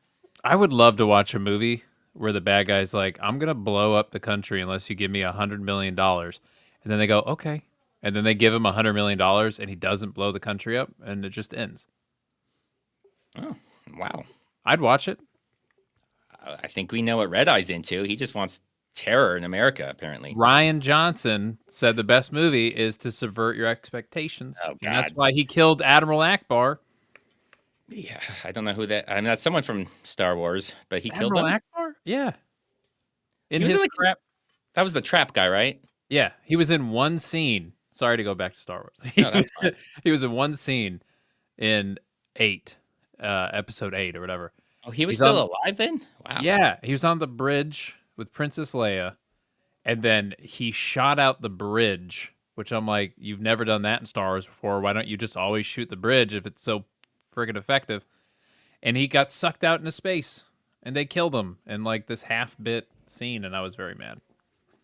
Yeah, well, there you go. Sorry. That's why it's the most popular movie. Yep, sure is. I've done that a couple times in my videos where like something about like Seagal and I think in one of them like Star Wars came up and like they both like Seagal and whoever both agreed like episode 7 was the best one or whichever one that Ryan Johnson was. Yeah. And I get so many hateful comments that people don't get that that's a joke. I'm making fun of Seagal. They're like, that was the worst one. What's wrong with you? So funny. It does make me laugh when people don't get my jokes and attack me for it. There was one guy like 2 years ago. I made a really dumb joke about Pepsi being god awful, which I still think Pepsi's a terrible soda. But I go out of my way now to shit on Pepsi for the hopes there's one dude somewhere losing his mind while watching my videos. Some huge Pepsi fan. He's just one guy. He's just really into it. He's really passionate. People and their brand loyalty is just bizarre. It is. Oh, yeah. Sorry, Mr. Grunt. I put that up there and completely spaced it. To be fair, this was the 90s. I think he's talking about the Columbia House ripping off the CDs thing. The 90s were a wild time. Yeah, they were crazy. They were awesome. Like, you would buy something on the internet, and then you just hoped in like a month it showed up. And if it didn't, there was no way for you to follow up on that purchase. Literally anything you bought 6 to 8 weeks for delivery was everything. Everything. It almost thought you would forget you ordered it. And you were like, oh, shit, yeah. that's right. That is a fact. Consider yourself relieved of your command. Well, I ran out of steam. Forgot why that was there. Our superiors say the war is canceled. We can all go home. Okay. I don't know if we have any veterans here. If you were in a war and they're like, you guys can go home, that the war's not happening anymore, would you be like, fuck no. Send us in to die. Send us in to get injured. Come on. I have families and, I have a baby daughter I haven't met yet. I want to stay here. It's insane that they would all be like, no, we don't want the war to end. We like fighting and risking our lives. Yeah. Plus the airport, if we cancel the war, like Delta's going to be fucking shitty for weeks trying to book all these people out of the country. Yeah. Might as well stay for a little bit. I mean, might as well stay and do some suicide mission, right? Yeah. I'm not going home. I'm gonna get on my boat, and I'm going upriver, and I'm going to kick that son of a bitch bison's ass so hard that the next bison wannabe is gonna feel it. I love how happy they are that they're just gonna go rogue, I guess, and just attack. They're not even military anymore, and they're just gonna attack. Isn't that a war crime? Yeah, no, I'm sure it is. Yeah, it's got to be. It's not good. Well, Van Damme has been relieved of his command, so he's not a colonel anymore, I guess. It's really unclear how any of this works because it's not a real thing, so I don't know who's really in charge of the AN. So Van Damme's the highest person there, and whoever this guy is like a civilian, just kind of giving orders from somebody. They don't really say who. Like I think they say Madam Secretary, but they don't say exactly what that is. But yeah, pretty sure this is all not legal. Yeah, no, you're not getting an award or a medal. You're just getting arrested.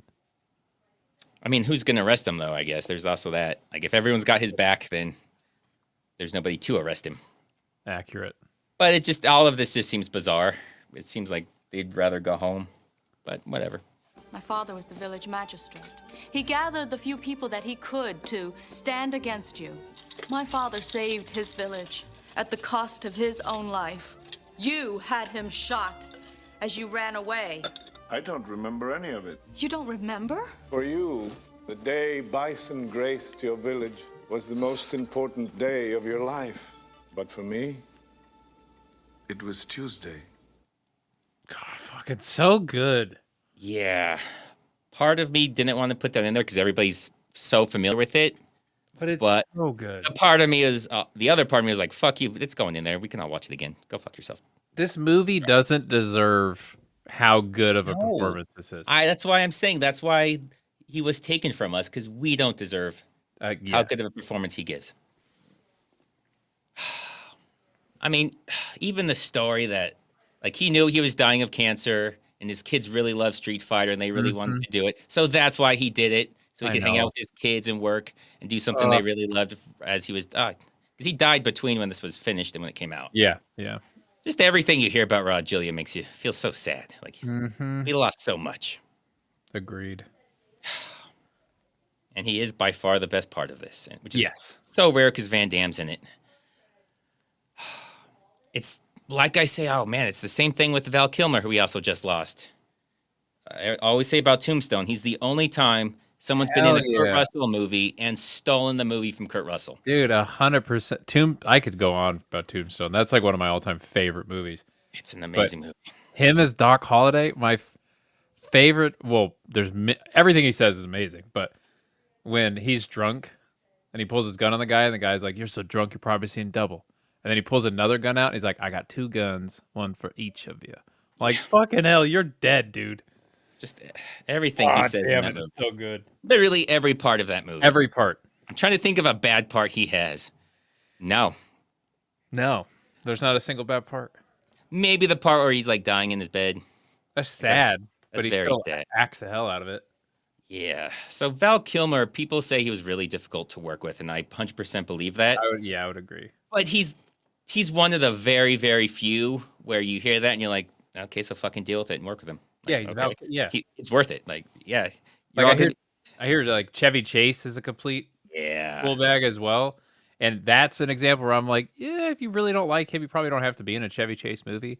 But if you're in a Val Kilmer movie, like, well, he's going to be amazing. Like, you forget he's Val Kilmer. He's that good. Like, he does amazing roles, and you forget he's Val Kilmer. Yeah, 100%. Not like these other people, or you're like, Chevy Chase is always Chevy Chase. Like, no, he's just Chevy Chase. You can have a comedy movie that's supposed to be Chevy Chase and replace him, and it can probably still be good. 100%. Or like Val Kilmer, oh my god, The Saint was good too. Yeah, you're really dropping in quality if you're replacing Val Kilmer. My mom got so sad because he did the Doors movie, right? Mm-hmm.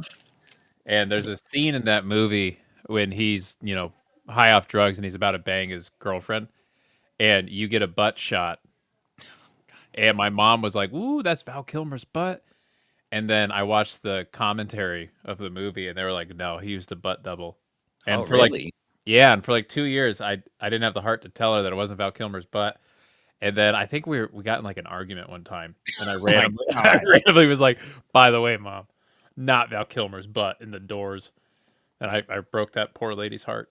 The next day, his dad showed up to his school wearing a skirt. Wearing a skirt. That's probably what prompted it. It was about the same time. I just solved that one.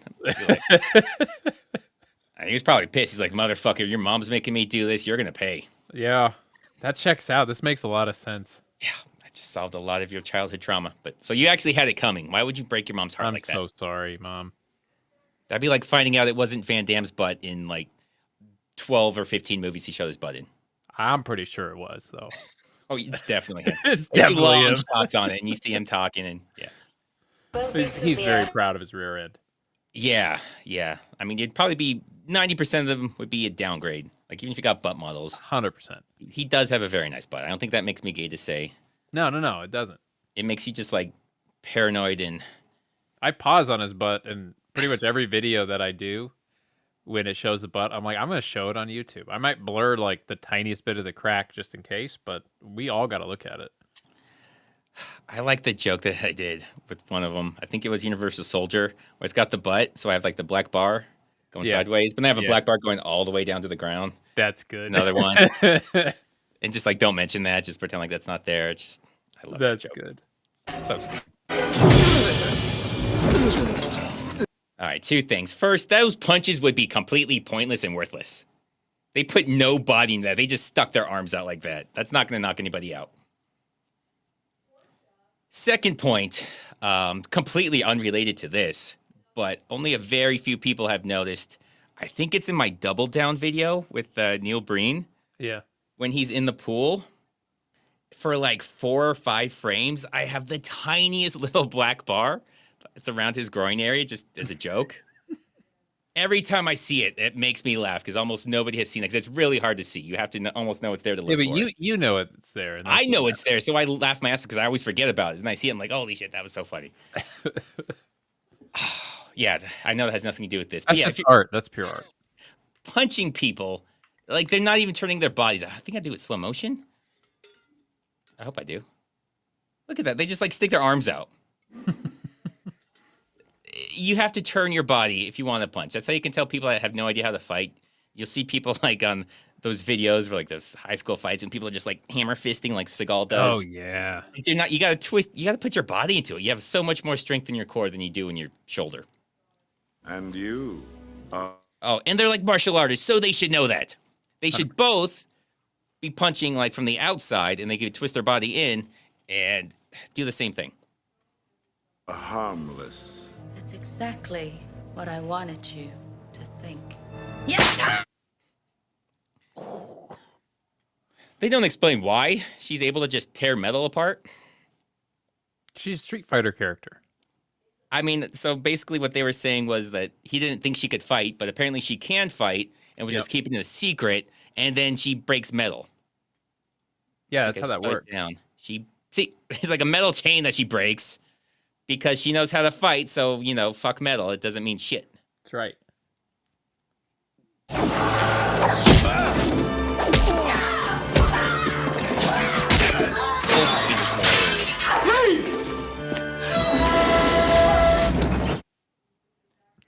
She beats his ass, and then they come in like, hey, what's up, lady? Look at me.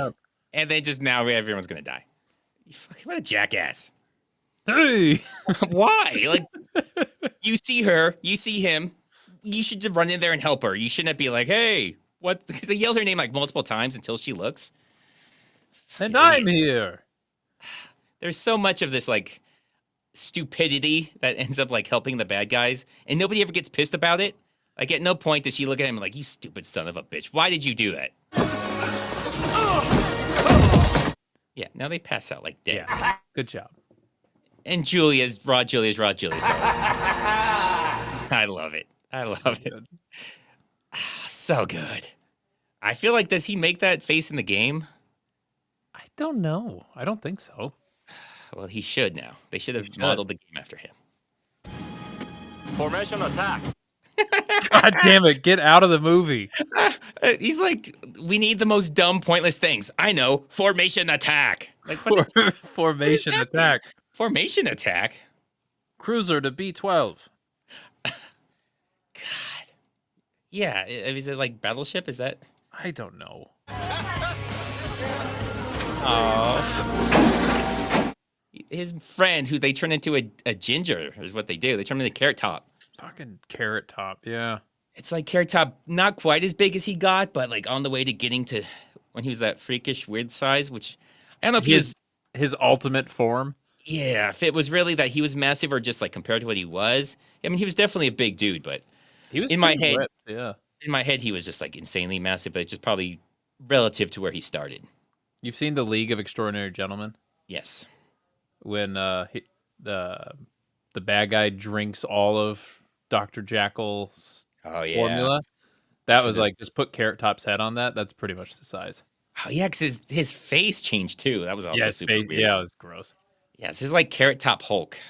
Yeah, like that's what I'm nose Hulk, but yeah, make a Carrot Top, and here's what we got. Had you worked together instead of against each other, you might have been successful. No, I mean, if they just literally didn't even show up, they would have been successful. So yeah, she had it. She literally had it all by herself, but I guess not.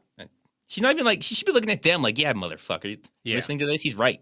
But she's like blaming herself, like, damn, why couldn't we work together? I don't even know what that's supposed to refer to. Is it just him distracting her like an idiot? Is that what he's referring to? Yeah. It's not like they're working against each other. You're just like, hey, what's up? Like trying to wave to her. Like you see someone on the sidewalk. You're like, hey, Dottie. Look over here. And okay. Weird way to describe it is not working. Identify yourself. This is the collection agency, Bison. Your ass is 6 months overdue. Okay. So weird. They say the weirdest things to each other. I wonder if that's what he's doing. He's like, does that reference something from earlier, or is this just come out of nowhere? Like he's confused. I'm confused. You're gonna choke on these words. I like choking on words. Your ass is overdue. I love choking on them. I choke on words every day. All Son of a day. bitch. Like nobody really knows who wins these back and forth because they're so bizarre. His death was designed to ingratiate his spies with you. I guess you didn't see that, did you? God, I love him so much. God, I love him so much. We don't get enough people mocking the disabled. Yeah, it's a shame. It's just a shame. It's a lost art. Also, wearing a ring on top of a glove is just... that's a baller move right there. Chef's kiss. God, that's gonna be a pain in the ass. Like, so I mean, it doesn't fit you if you're not wearing the glove. Yeah, so how do you get that off? You have to get that specially like bought for the glove in mind. Yeah, especially because that looks like a latex glove. Is that latex? Latex or leather? Leather. It would look like leather, but it's like kind of bends so easily. It looks like it might be latex. Like it's almost kind of see-through. Who knows? Either way, that's not easy. Like no, that ring's not all that out. That's coming off with oil. Oh yeah, I guess you could do oil or the little trick where you spin it with the string. Either way, he's dedicated, and I appreciate that. Ditto. Oh, and something I mean, this is like 16 minutes. Like usually these are about 8 minutes.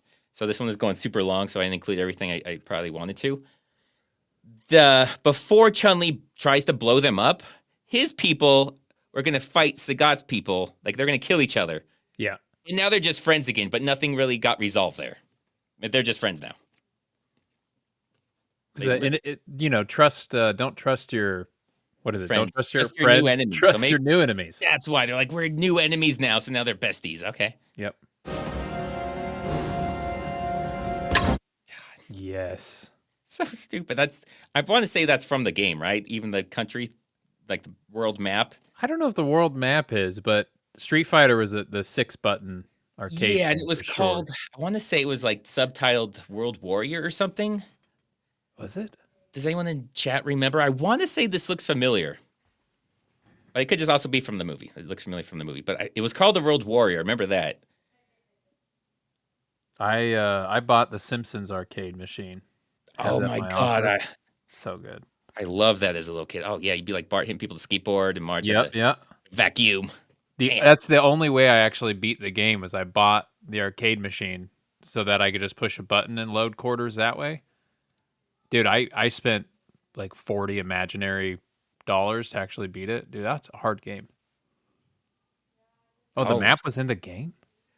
I want to see that looks like the actual. Well, I remember they had a map because it would go to like where the person is in the game. Like Yeah, I remember that. Yeah. But I want to say that was also part of. I'm hoping someone in chat, but nobody's okay. We'll go with the. Where's this at? All right, forget 1987 because he would never forget 1987. So yeah, it is. So I'll just say that's confirmed, and that's almost as good as going to Wikipedia, which is like the ultimate, obviously, source for everything. Yep. I think that's a little bit better than Wikipedia. Okay, so he dies again. We don't believe any of it, but supposedly they try and fake us out 3 times with him dying, and it doesn't work any of the times. Because why would they kill him off early in the movie for the first one? That makes no sense. And then secondly, why would they bring him back just to kill him immediately? Like he just came back to life within a minute, and they kill him. Subverting expectations, man. Except it's definitely your expectations at this point. That's and true. the last one too. We're like, Game over. now, I don't know if that's from the game or if that's just him saying game over. I think it's just a video game thing. I still like it. Yeah, me too. He said it. This is Everything sparks in this movie for no reason. He hits the door panel. He hits the metal panel, and sparks go everywhere. Okay, because it's high voltage. That's how volts work. So high voltage. Like this is not safe. Like you probably shouldn't make if it's that high voltage, that sparks are just coming from touching. It shouldn't be made out of metal. It should be made out of something that's not a good conductor. I'm assuming that's a fire extinguisher next to it on the left. So maybe this thing catches fire all the time. Usually they're red. Like usually their color. Yeah, I don't know what that is. Yeah, I don't know. It looks like it's silver. I don't know what. Pressurized something. Yeah, there you go. He pushes them into that the IV machine. More sparks, obviously, because you can't touch a spark or an IV machine without explosions. Those sparks get too big, that satellite's going to track you again. Oh God, maybe that's what the satellite's picking up on right now. Yeah, a lot of sparks. It then opens the door and it's still sparking. And this looks so bad. This really does look like Lou Ferrigno 80s or 70s? Yeah, the Hulk. Incredible Hulk. It looks just like that. Like this is bad.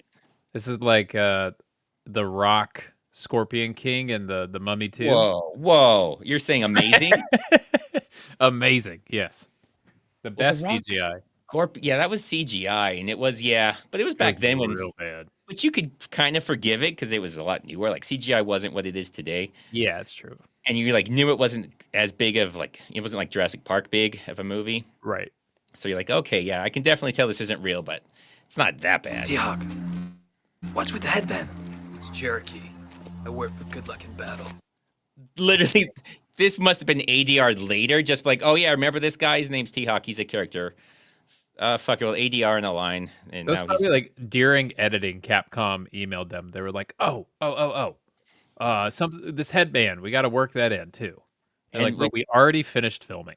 When you see the headband, if we have any Cherokee experts, you can let us know if this looks like a Cherokee headband. It really doesn't to me. It looks like it's something a hippie would have. Eric Hawk, original Street Fighter II cabinets had a gray stone texture around the sticks. Super Street Fighter 2 with the new characters had the map. Okay. This guy fights. I want to say I could picture like it wasn't that whole map, but it would be like a cutout of the map that was just like big enough for where the buttons would be. So you'd have like portions of that. That's what I picture in my mind. But that's from like 30 something years ago, so who knows? Yeah. But we just had a super chat confirm it, so this guy paid $5 to fact check. So. Gotta be true. Yeah.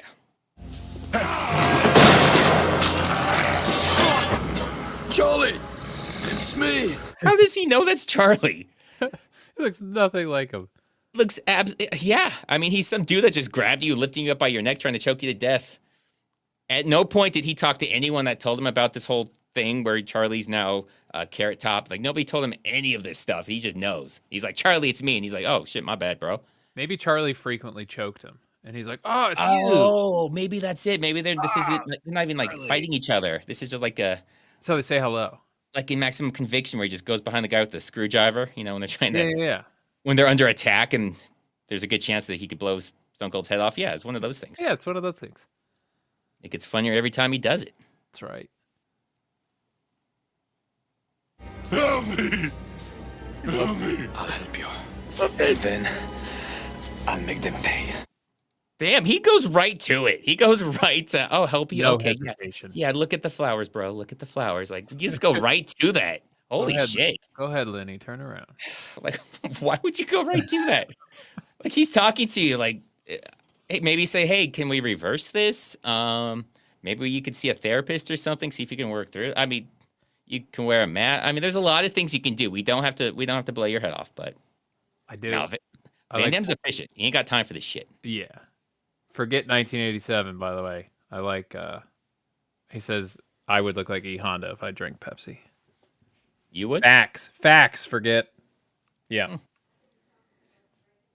Sludge. Oh, whoa. We have some slander. I can't allow this slander.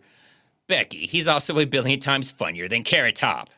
I hope we're talking about Lou Ferrigno. Yeah, we better be talking about Lou. Lou Ferrigno, Blanca, E. Honda, or Blanca. Redeye. Okay, it's like 1.5 times funnier. Redeye's 1.5 times funnier than Carrot Top. I'll take it. He's a prop comic, you know? Yeah, he was in chairman of the board, so he's also a movie star. Accurate. And this is the guy. He's like, no, don't do that. You can't do that. You have no right. You have no right. Like, who are you? Fuck you. He's my friend. And stretch around and punch some stuff. It's so weird. At the end, he's like bald because the fire burns his hair, but we don't see him stretch or breathe fire. Oh, yeah. So that was a lot faster. Yeah, it takes 30 seconds for this thing to slowly rise up and open. And I wanted to include them rising this up, but I didn't want to wait 30 seconds because I will definitely get flagged for copyright. So I had to speed that up. Because you have to see how realistically Van Damme comes out of this.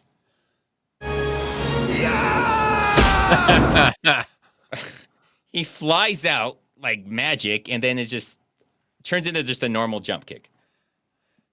I don't know what that's supposed to be. He flew across the entire room, but then his trajectory was like he just did a normal jump kick. Well, it's like he jumped in an elevator. You were like weightless for half a second. He just used the momentum. We saw how fast it was going.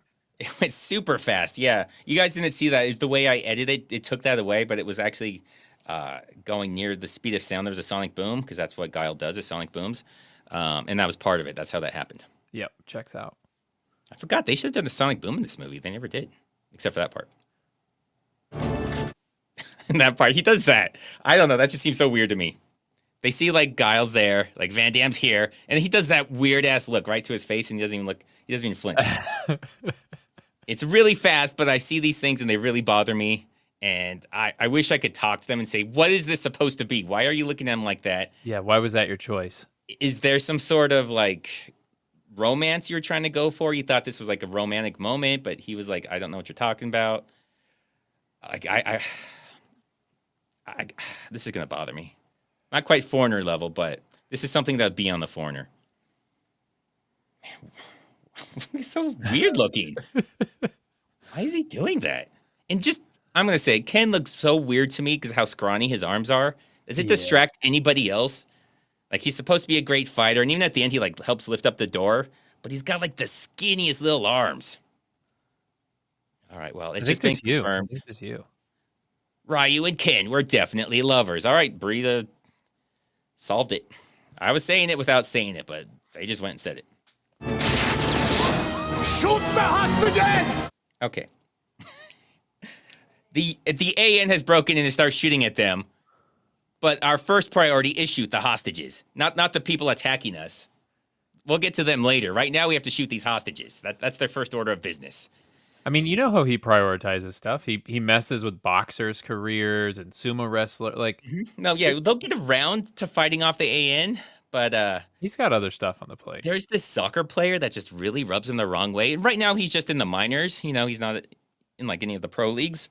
Yeah, but the moment he comes up, no, he's gonna get him now before he comes up. Yeah, just stop his because he stopped the guy E Honda before he became Yokozuna. So he's going to get this guy right before he's about to sign a contract. Some big scandal's going to come out. Then, just petty. Then you can fight off the military that's attacking them. I mean, it works for him so far. Good job. Oh, I think I was going to talk about the weird priority after that, but I got ahead of myself. Okay. There's your Cherokee guy headband. Does not look like, I'm so far away, I should have zoomed in. It looks like a semi-rainbow-ish hippie flag, but more importantly, what is he wearing? Nobody here wears body armor. He doesn't even wear a shirt. He wears a vest with nothing under it. So that's a choice. I'm thinking the guy that relieved Van Damme of command, like there was a lot more reasons than just this. It was like, dude, this is a shit show you're running here. This guy's not wearing body armor or a shirt. He's wearing a sleeveless leather vest. Like, we can't have this. It's like day one when you let your kid dress himself finally, and you're like, all right, get in there and pick some clothes out, and we'll see if I let you out of the house or not. Like, why wouldn't he wear... Why is he wearing that? Is that what he wears in the game? I don't remember him in the game. I don't remember him. I doubt it. Meetings. Camo pants and a vest. Yeah, I mean I think Cammy wears some sort of military something. Yeah, she does. Blue. Mitch Meetings, Double Dragon Lee brothers versus Ken and Roroyu. Who wins? Ooh, Lee brothers. Well, you got Scott Wolf from Party of Five, and the guy who wasn't he in the? I can't remember the dance fighting. Only the Strong, weren't they the two? I don't know. We're gonna just say those were the two, so I look right. I do like Byron Mann, but he was also in Seagal movies, so fuck him. So yeah, the Double Dragon Lee brothers dominate. Plus, they had that little necklace, and they beat the Terminator, the T-1000, Robert Patrick. So, I mean, yeah, well, it's not even gonna be close. And Mark Dacascos can just he's the commish. Who's that? From Iron Chef?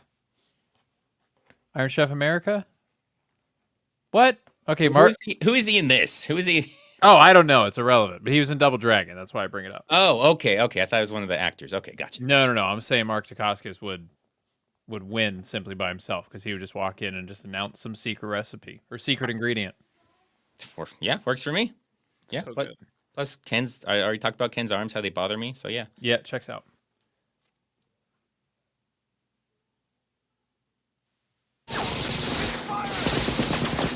Oh yeah, I count 7. They're being fired at by 7 guys with rifles. Not a single shot. I'll give it. Yeah, automatics are not good because they're extremely inaccurate. But still, one of them should have gotten hit. They are very close, and there are 7 of them, and they're not even like hiding all the way under there. Like their heads are still exposed for some reason. Like, that's some hardcore stormtrooper vibes. If you're not fighting back, then yeah, there's really no reason to have your head out. But okay, whatever. Sure. Yeah, like someone said how skinny he is too, which is true. Yeah. But he's barely in it and barely a character. It gets worse with him. His skinny arms are the least of his worries. So she shoots stupidly. I mean, it's a way people shoot, but I don't know why people shoot like that, where they hold it like that. They saw it in a movie or something. That's not what you're supposed to do? No. I mean, it's a way people have done it, but it's not. He is double fingering it. He's got both fingers in there. He's pulling. Oh my God, I'm going to shoot so fast and so strong if I use both fingers. Yeah. And teacupping. Yeah. From Joe Wibley. Yeah, it's not recommended. It's not great. I mean, that's how I would have done it. You see a lot of people do it, and I'm guessing they saw it from movies, and that's how they do 100%. It, but they shouldn't. I mean, you're shooting something that it's exploding in your hand. You don't want it to move a lot, so how about you hold... Whatever. You know what? It doesn't matter. Hey! Goodbye! In a movie of bad actors, he is the worst actor. His deliveries are so bizarre. And next to Reporter? Even worse than hers, yeah. I took it out of here. I almost had it in there when he asks about, no, where are those hostages? Because I'm sure it's not him saying it. It sounded ADR'd in. But somehow between now and then, he puts on boxing gloves. Oh, that's right. Watch the step! I forgot where I was going with that. But yeah, at this point, you should know that that's lost. I mean, you have the entire world's militaries coming after you, and you have like 50 to 100 people. But, all right, I guess they're going to fight. Oh, this. Yes, I love this. I don't know if anyone can spot anything wrong here. Can you spot anything wrong here, Redeye? Well, the trigger for that is clearly on the top. Or the tube inside the tube? Maybe I don't. You're not a weapons expert, so I guess I'm not expecting too much, but you're actually right. You're right. Looking down the thing? The tube. Yeah, there you go. You got two of the big ones. Damn. Yeah, the tube inside of a tube is not supposed to be. It's supposed to be a rocket, you know? That would check out. And there's no front sight. And she's closing one eye, but she's not even looking through the back sight. So I don't know what she's doing, but she clearly has no idea what she's doing. But it gets cooler or worse or better, however you want to look at it. Shoots it, and now it's upside down. She flipped it over. Somehow it flipped over. Now it's upside down. Oh. Okay, so where is the trigger, though? Isn't the trigger? No, it's not on top. It's not on top. It's not on top, right? You're right about that. You're 100% around that. Well, the way you said it, I think you said like the trigger's on top. Like the way you said it was. It's not supposed to be on top, though. It's on the bottom. Correct. I think you just said it a weird way. But yeah I do. You're correct. But yeah, and then it flips over. Why do they flip it over? Nobody's there. Like, you were just holding it the opposite way. Why is it upside down now? She should have read the instruction manual. Yeah, she should have. Yeah. Dawn Ray Chong would have. Damn straight. She would have known what she was doing, and she might have loaded a rocket in there. I think these are single use too. That's why it was probably used. And like I think they take off the front side or something after they use it, and they turn it into someone. So like that was probably a used one. So a real one, but a very, very clear prop. Yeah, like a formerly real one.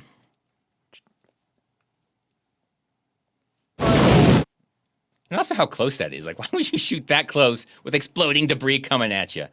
Like that, she's right next to that. But yeah, let's have an explosion.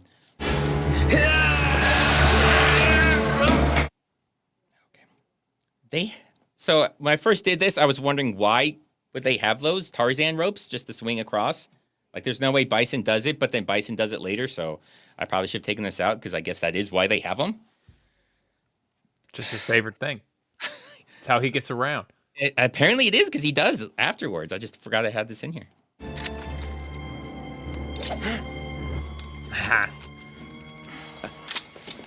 Yeah, I kind of...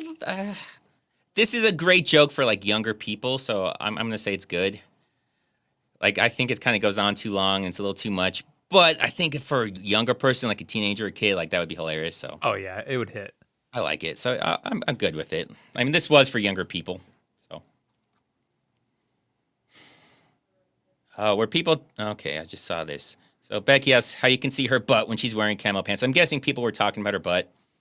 I was going to say something about her butt, but then I got distracted by the rocket. Shame. Yeah. I was going to say that's probably what the people that were supposed to be looking at it were looking at, because that's what I was looking at, so I just assumed they were too. Checks out. Come out from behind the curtain, wizard. Let's see how pure your combat really is. Oh, God, so much right there. You don't think about it until you, like, really look at that. Outside of that delivery and how insane that delivery is, he wasn't behind a curtain. He was standing right in front of him. Yeah, he's just right there. He was standing right in front of him. He's like, come out from behind the curtain, wizard. Let's go back. That's what that posture is. He's like, bro, you seriously? Like, you thought up a thing and you just had to say it? Yeah, and why is he on the TV when he's also right there? Who's been filming him the whole time? That's more important. Well, because the camera is following him, yeah. Yeah, someone's behind the camera doing a really good job. But he's literally just standing above that. Like, wizard, let's see how pure your combat really is. What curtain, bro? This is just more in the confusion on what the hell's happening.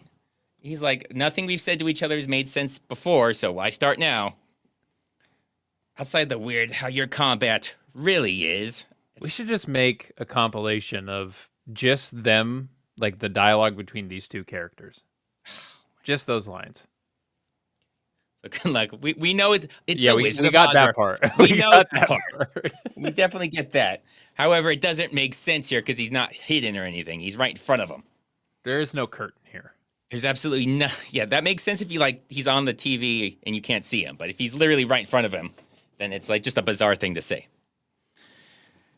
So I think I've read somewhere that, like, usually, like, someone like Van Damme who's got a thick accent, they would, like, go over things and, like, change lines to make it easier for him to say or be more easy, easier to understand. But he was just like, didn't do it this time. He's like, nah, I ain't doing that. He'll just do whatever's on the paper he's gonna read, which is why his speech sounds so bizarre. He's talking about sounds like he's talking about wallabies. But he was on top of the world at this time. Timecop just came out. This came out. I mean, top of the world, top of a pile of cocaine. On top of a lot of things. On top of Cammy, just on top of everybody. Anyone who opposes me will be destroyed. Yeah, that's definitely from the game. I thought it said die, but it's been so long. But I'll take his version. The crazy guys, I love everything about it. But yeah, that's definitely. I want to see something like you lose or something in the game. Like if he beats you, like he says that, like he taunts you with that. Just the way I see it in my head. I could see that. Yeah. Oh God. All right, Mitch Meetings. Okay, Mitch Meetings. I think he meant to say how pure your cocaine really is. Calm it down, bro. But I did like it. Oh. This a lot of people won't understand or get. First, I'm not sure that there's 50 stars on that. I'm not convinced there's 50 stars on that, but it's so blurry I can't say for sure. Yeah, they couldn't fit it all. But if I have any veterans or anyone that knows, that's actually the wrong way. So if it's on your right side, it's supposed to face the other way. That's how they do it in the military, because if you're because you'd be walking forward. So the term is the stars lead the way. So if you're walking forward, the flag's going to fly behind you. Right. So, yeah, that checks out. So, and I even looked it up in the game because that looks so wrong to me, which is weird that it would look wrong to me, even though it looks like it's right to most people. But in the original one, it was actually the correct way, where it's facing the opposite direction. But then they updated it, and then they must not have known that. So then they flipped it wrong. I didn't even know that.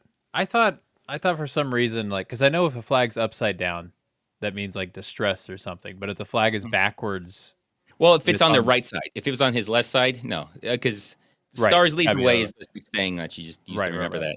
But yeah, I mean the flag is a flag, so whatever the wind's blowing is the way it's going. Yeah, that checks out. That checks out. So yeah, if it's on their right side, I think I want to say the army does it. Like they have the flag patch on their right arm, and it's flipped from that. Learned something today. There you go. I don't know if we have any veterans in here. Anyone backing me up or not? Okay.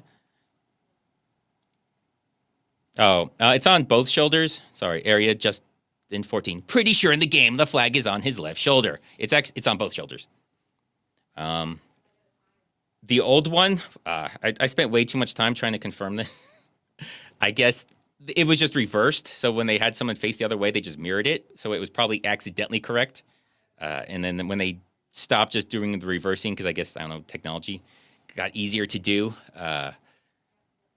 they just put it the wrong way like this. Because obviously they don't know that. That's kind of an obscure thing to expect from Japanese developers to know. Because their flag isn't going to change. I think it's just a... Yeah, it's right in the middle. Yeah, circle, red circle. Yeah. He's back. Just do this. That's amazing. So it's the sound effects that bothers me. It makes me think they went way too hard on this. They thought it was going to be way better than it was. Because there's really no justification for the sound effects. It sounds like Jurassic Park. Like, there's growling. It's like Godzilla.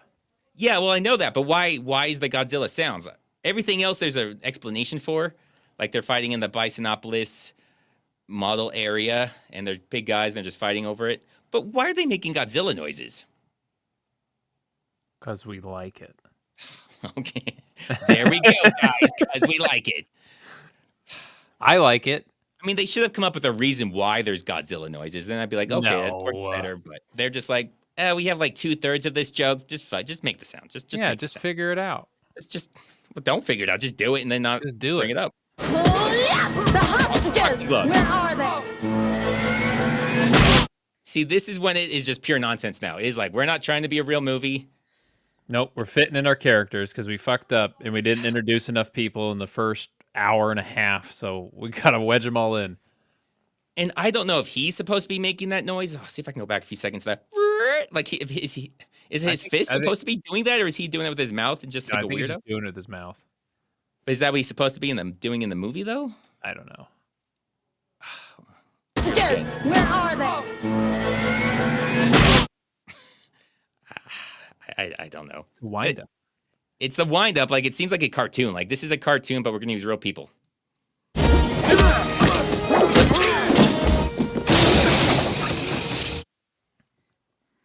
Because, of course, everything just explodes with sparks and electricity goes everywhere if you touch anything. I've never seen anything break with sparks like that, like it does in this movie. He just, like, lands on the computer. Why do sparks go everywhere? Well, they didn't get didn't get like a building inspection done in time, so the wiring. There's no OSHA in Shadaloo. Is that what it is? Asia doesn't. No Southeast OSHA. Asia? Yeah, that's See, what it is. People complain about OSHA and all the regulations, but look what happens when you don't have that. Chaos, pure chaos. Just everything explodes all the time. That's right. Fortress. Okay. I got to say something. Why is heartbeat and pulse listed separately? What is the difference between a heartbeat and a pulse? My hunch is they were probably building this like graphic out, and the guy's like, "Oh, I'll put a bunch of vitals up there: heartbeat, respiration. I don't have a third pulse." That's so lazy. Like, they could have put blood pressure. Would have made more sense. I don't know if that's supposed to be one of those. No. Blood oxygen. That's giving them way too much credit. They have no idea what those numbers mean. There's a few. I mean, this person didn't realize heartbeat and pulse. I think expecting them to know blood oxygen saturation is a little too high. Okay. That's a tall task. Well, pulse ox maybe. Which one's pulse ox? Oh, the pulse. So they just didn't put the ox. Usually they would put O2. They would put like the oxygen. Like, it'd be super weird just to put pulse. Because I've never actually seen it listed as pulse ox. It's usually just like 02% is what they'll say. But whatever, doesn't matter. I do respect how at this point when you were pulling stuff to talk about, you were like, you know what? I know we've talked about a lot of things already, but I'm also going to bring this one up. This bothered me more than most things. The creatinine from Paul. I'm not surprised. So, exactly, Paul. His kidney level. Like, how are his kidneys doing? We don't know, because we know his heart's doing twice, but we don't know what his kidneys are doing. His heart is that good. You need to call it out 2 times. What's his albumin levels? Please, what's his albumin levels? What's the real... Is the real gravity? What's his real gravity? And maybe... He just shoots electricity now. Okay. I don't think that's in the game. I don't know if anyone knows that, but... I don't think so. I'm pretty sure it's not in the game, but yeah, if he shoots electricity now. I should have included it. He says something like it's just magnetic superconductors, bro. So, like, it's not cheating. Because he calls them out. Like, isn't that cheating? You said we're supposed to be, like, honorable warriors.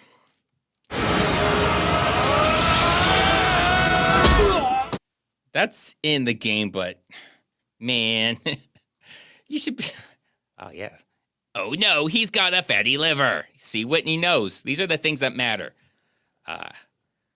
Some things, if it's in the game, should not be put in a movie. But a movie about a game. You don't have to include that.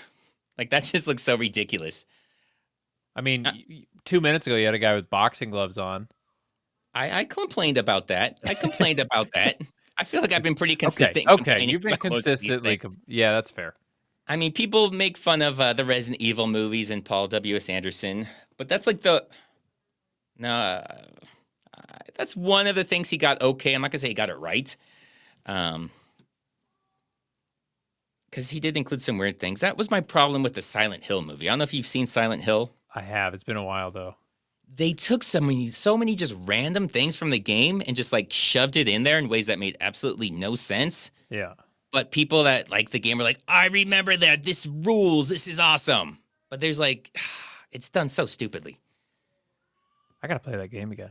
The first one came out like 30 years ago. It was like... Pyramid Head, bro. Terrifying.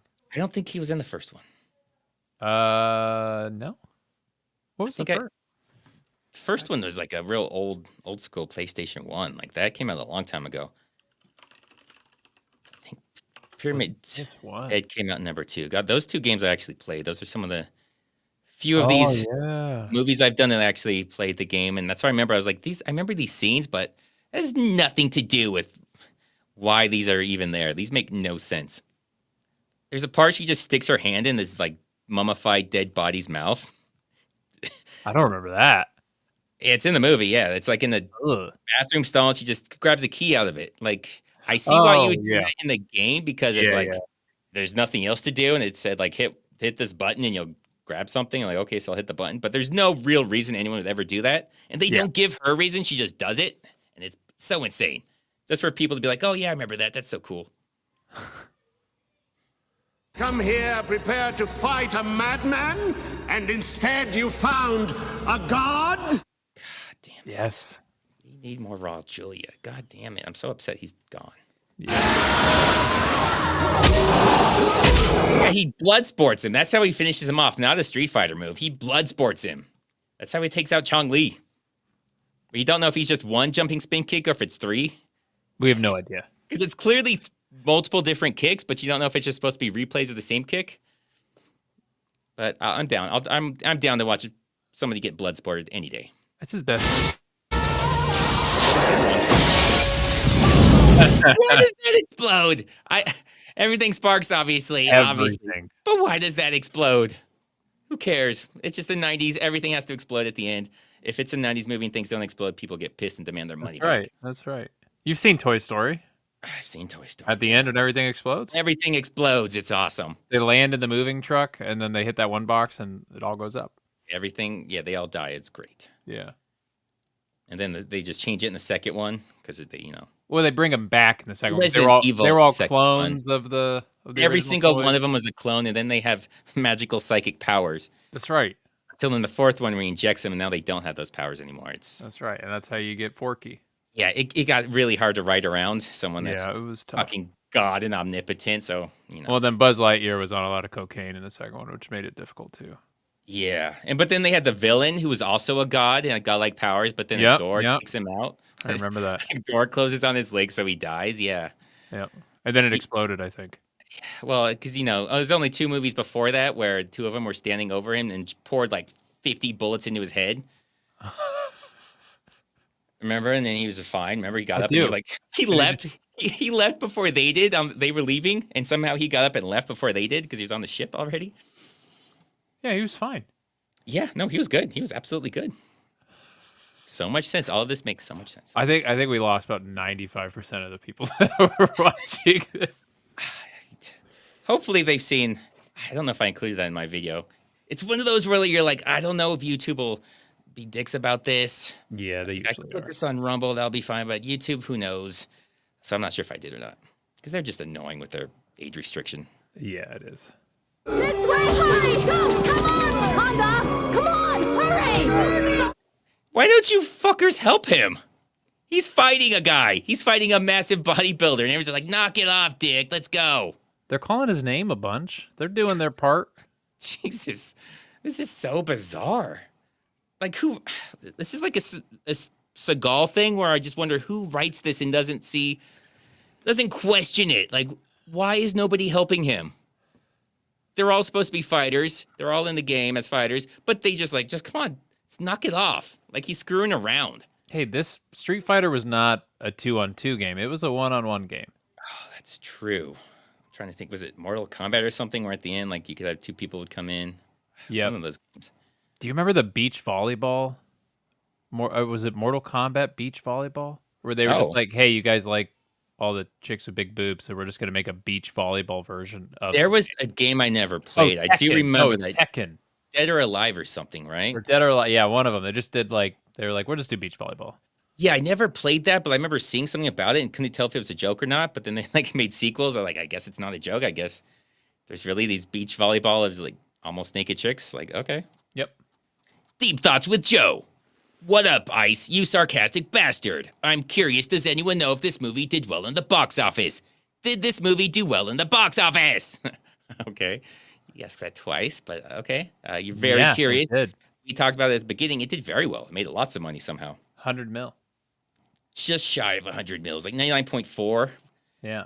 Talk about how Timecop was like Van Damme's only $100 million movie, like his first one to go. He almost had 2 back to back. He almost Nicolas Caged it because these came out like 2 months apart. It's almost like a Nicolas Cage.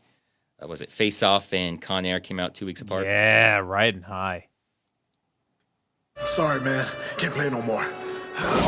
So weird. Can't play no more? Like, How are we supposed to take any of this seriously? He's got to go eat dinner. His mom's calling him. I mean, I get it's a video game. I'm guessing that was something to do with what they're talking about, but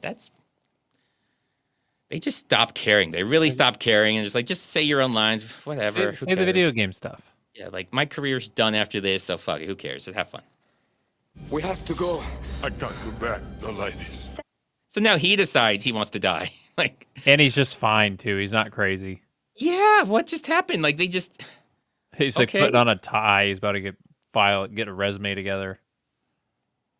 They stopped Van Damme from shooting him, but then I was like, second thought. Yeah, no, you're all right. I shouldn't have done that. I'm a fucking monster. Hey. Oh, I took it out. But the other guy, the doctor, comes like, I'm going to do it too. He's like, I'm done. He's like, yeah, no, I'm going to die with them because I had some part in this. And then Van Damme's like, what part are you talking about? He's like, yeah, well, I didn't do anything. And that's just as evil. It's like, okay, man, just like I'm busy. This place is going to explode. I got to get out of here. I don't got time for this. Yeah, you do whatever you got to do. Now this, I don't know if you can confirm or remember, this wasn't supposed to explode now. Is that right? That sounds vaguely familiar. Well, I remember hearing something about that, but also, well, it's like on 8. It's like 7, 8, or it's like 9, 8, then it explodes, and then the countdown continues, and then explodes again. Oh, I thought I remember that. I could have looked it up if I was professional, but I'm not. I'm kind of lazy, so I just figured, I'll just wing it. I'll see if I can find it. Yeah, I think that went off too early. But it's weird that they kept it in and don't change anything about it. Like, you could just, redo it. Instead of just having it explode for no reason with 8 seconds left. Then explode again at 0.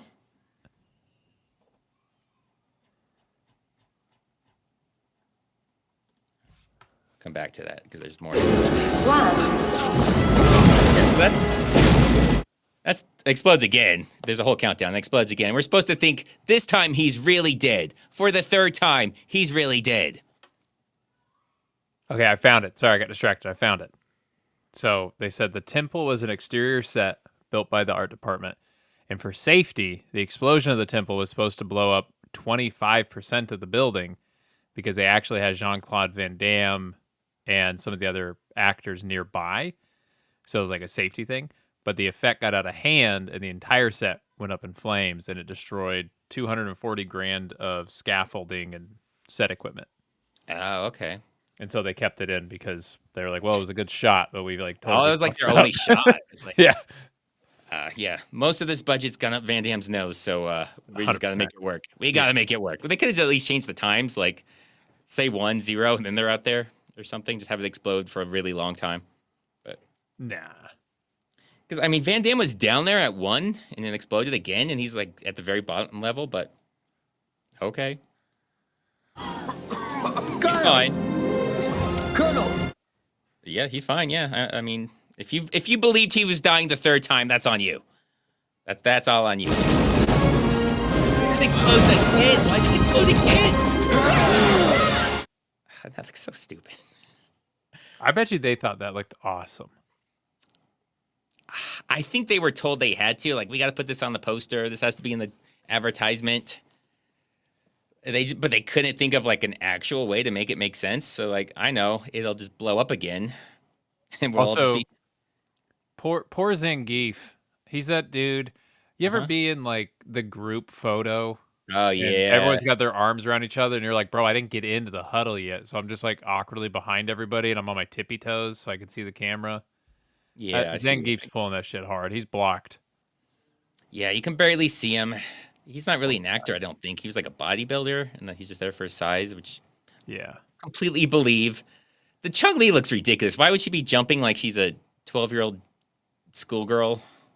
I get these are poses from the game, but it just looks so stupid here. Oh, and Cammy's butt's blocked. Oh, sad day. Which, I guess her character did that. Probably show off her butt for the weirdos that liked cartoon butts back then. Mm-hmm. I'm saying the graphics in games back then were pretty poor, so if you were digging that, then there's something kind of wrong with you. Dude, you tell me you didn't play Tomb Raider? And the triangles? Yo, I love those triangles. You see those little triangles and just be like, Come on, those are different. Those are Tomb Raider triangles. Come on. Those triangles were awesome. It's so weird looking at it now. You're like, oh my God, that was a triangle? I remember thinking holy crap, that's wild. I was like, look at those boobs. Oh, man. There's more. Good morning, General Bison. What is your menu choice for today? Like, the place doesn't really seem to be all that exploded for a place that blew up. 4 times. 4 times? But apparently world domination, that was an option? Why didn't he choose that at first? He should have hit that button in the first place. And why is he just fine? Like, he was dead, and then it blew up 4 times. Like, he should be super dead now. He died twice. It shocked him back. Again. He should have looked for that. Like, that, honestly, that's on Van Damme. Last time you killed him, because they actually have his suit, like, do CPR on him. Yeah. And then shock him back to life, and then give him adrenaline. He should have looked for that. Like, why didn't he look for that the second time? Resuscitate me once, shame on you. And then people, we can't be resuscitated again. Yeah, that's the old saying. My grandpa used to always say that. Yep. When we were in rough neighborhoods. That's right. I think that's about it for the movie. That was 2.5 hours so far, but this has been really good. It was. I forgot a lot of times. I forget how insane these movies are until I put these together. Because when I did this was back when I was doing a list just to pump videos out. Yeah. I think I was brand new. You know, you have like 5 videos that exist. You're like, I need to just get a bunch of videos out there. Yep. And so like this was a list video, so I haven't really done it the full way through. So maybe I'd have caught those things. But usually I'm going through it like a second time. So I usually find a lot more, but I was blown away how much new stuff I found on this. Yeah. This movie it just goes, I don't want to say it goes to shit at the end, but it kind of does. It stops caring about anything other than marketing. What did Capcom say? Fuck it, just do it. I don't care. Well, Capcom, they probably gave them like, here's the 50 things you got to put in your movie if we're us. And then they started making the movie, and then they were like, all right, we're almost done. How much of the list do we get through? And they're like, bro, you got like 42 things still on the list. They're like, okay, we got to fit that into 10 minutes. Yeah, I think saw something about the director saying, like, he was telling them this makes no sense and it's going to be terrible for the movie, but they didn't care. They just wanted it in there. This was just a huge advertisement for their movie, or the games, which is weird because I don't really think it worked out that way. I can't imagine back, like, nowadays that worked. Yeah, nowadays it's then. Looked up as like a cult because of how bad, like it's so bad it's good that people kind of enjoy it now. Yeah, I definitely see that.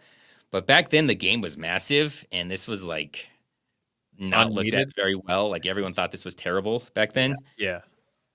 So I think it may have hurt them more than it helped, but it did make money. Like we said, it made almost $100 million. I don't know what the budget was, but it probably wasn't close to that.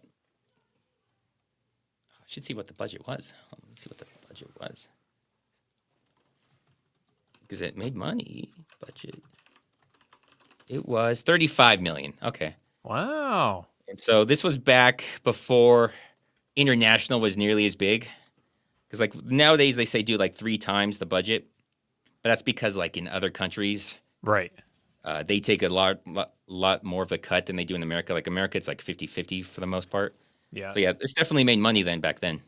Because it was mostly domestic. Yeah, good for them. Yeah, so good. Yeah, it definitely didn't work as an advertisement.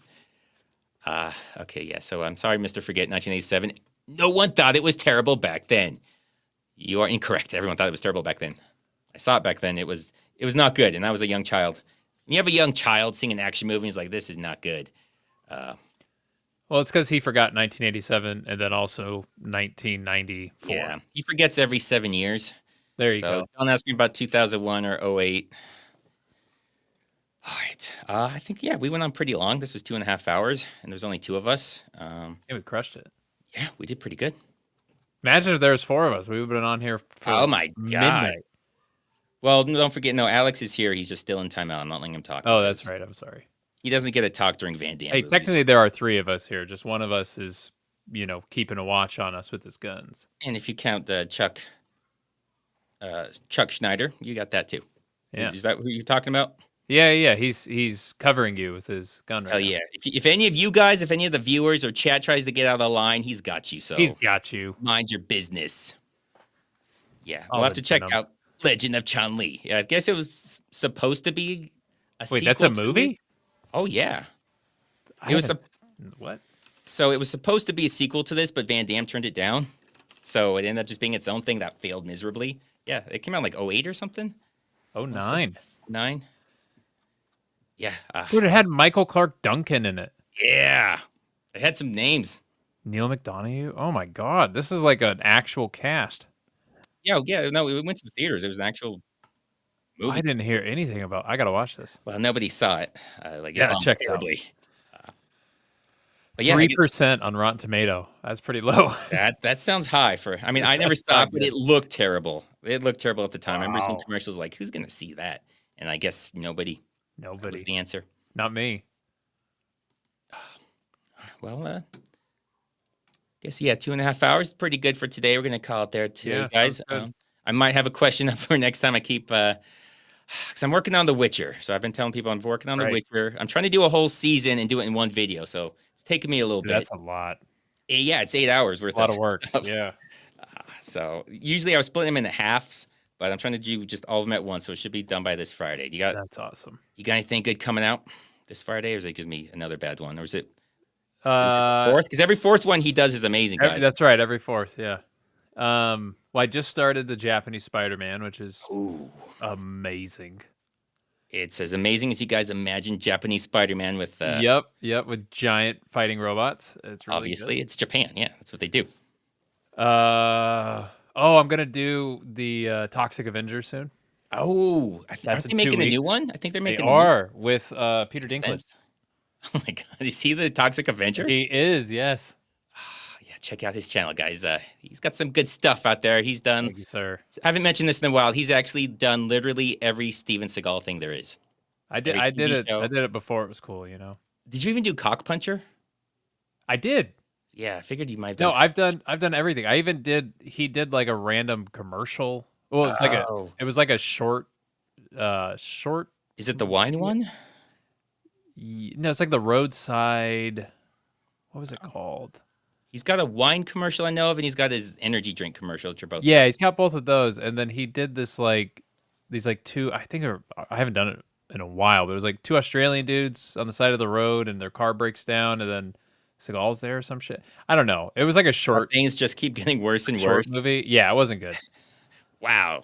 I've literally done everything, and I think I'm a worse person because of it. It's like you're broke down in the middle of the outback, desert for nothing but hundreds of miles, and then Seagal shows up. You're like, shit. Fucking Steven Seagal. Thought this was as bad as it gets. Yeah, that gets worse. All right, well, you guys have that to look forward to. Otherwise, we will check you guys out next week. You guys have a fantastic evening. Thanks, everybody.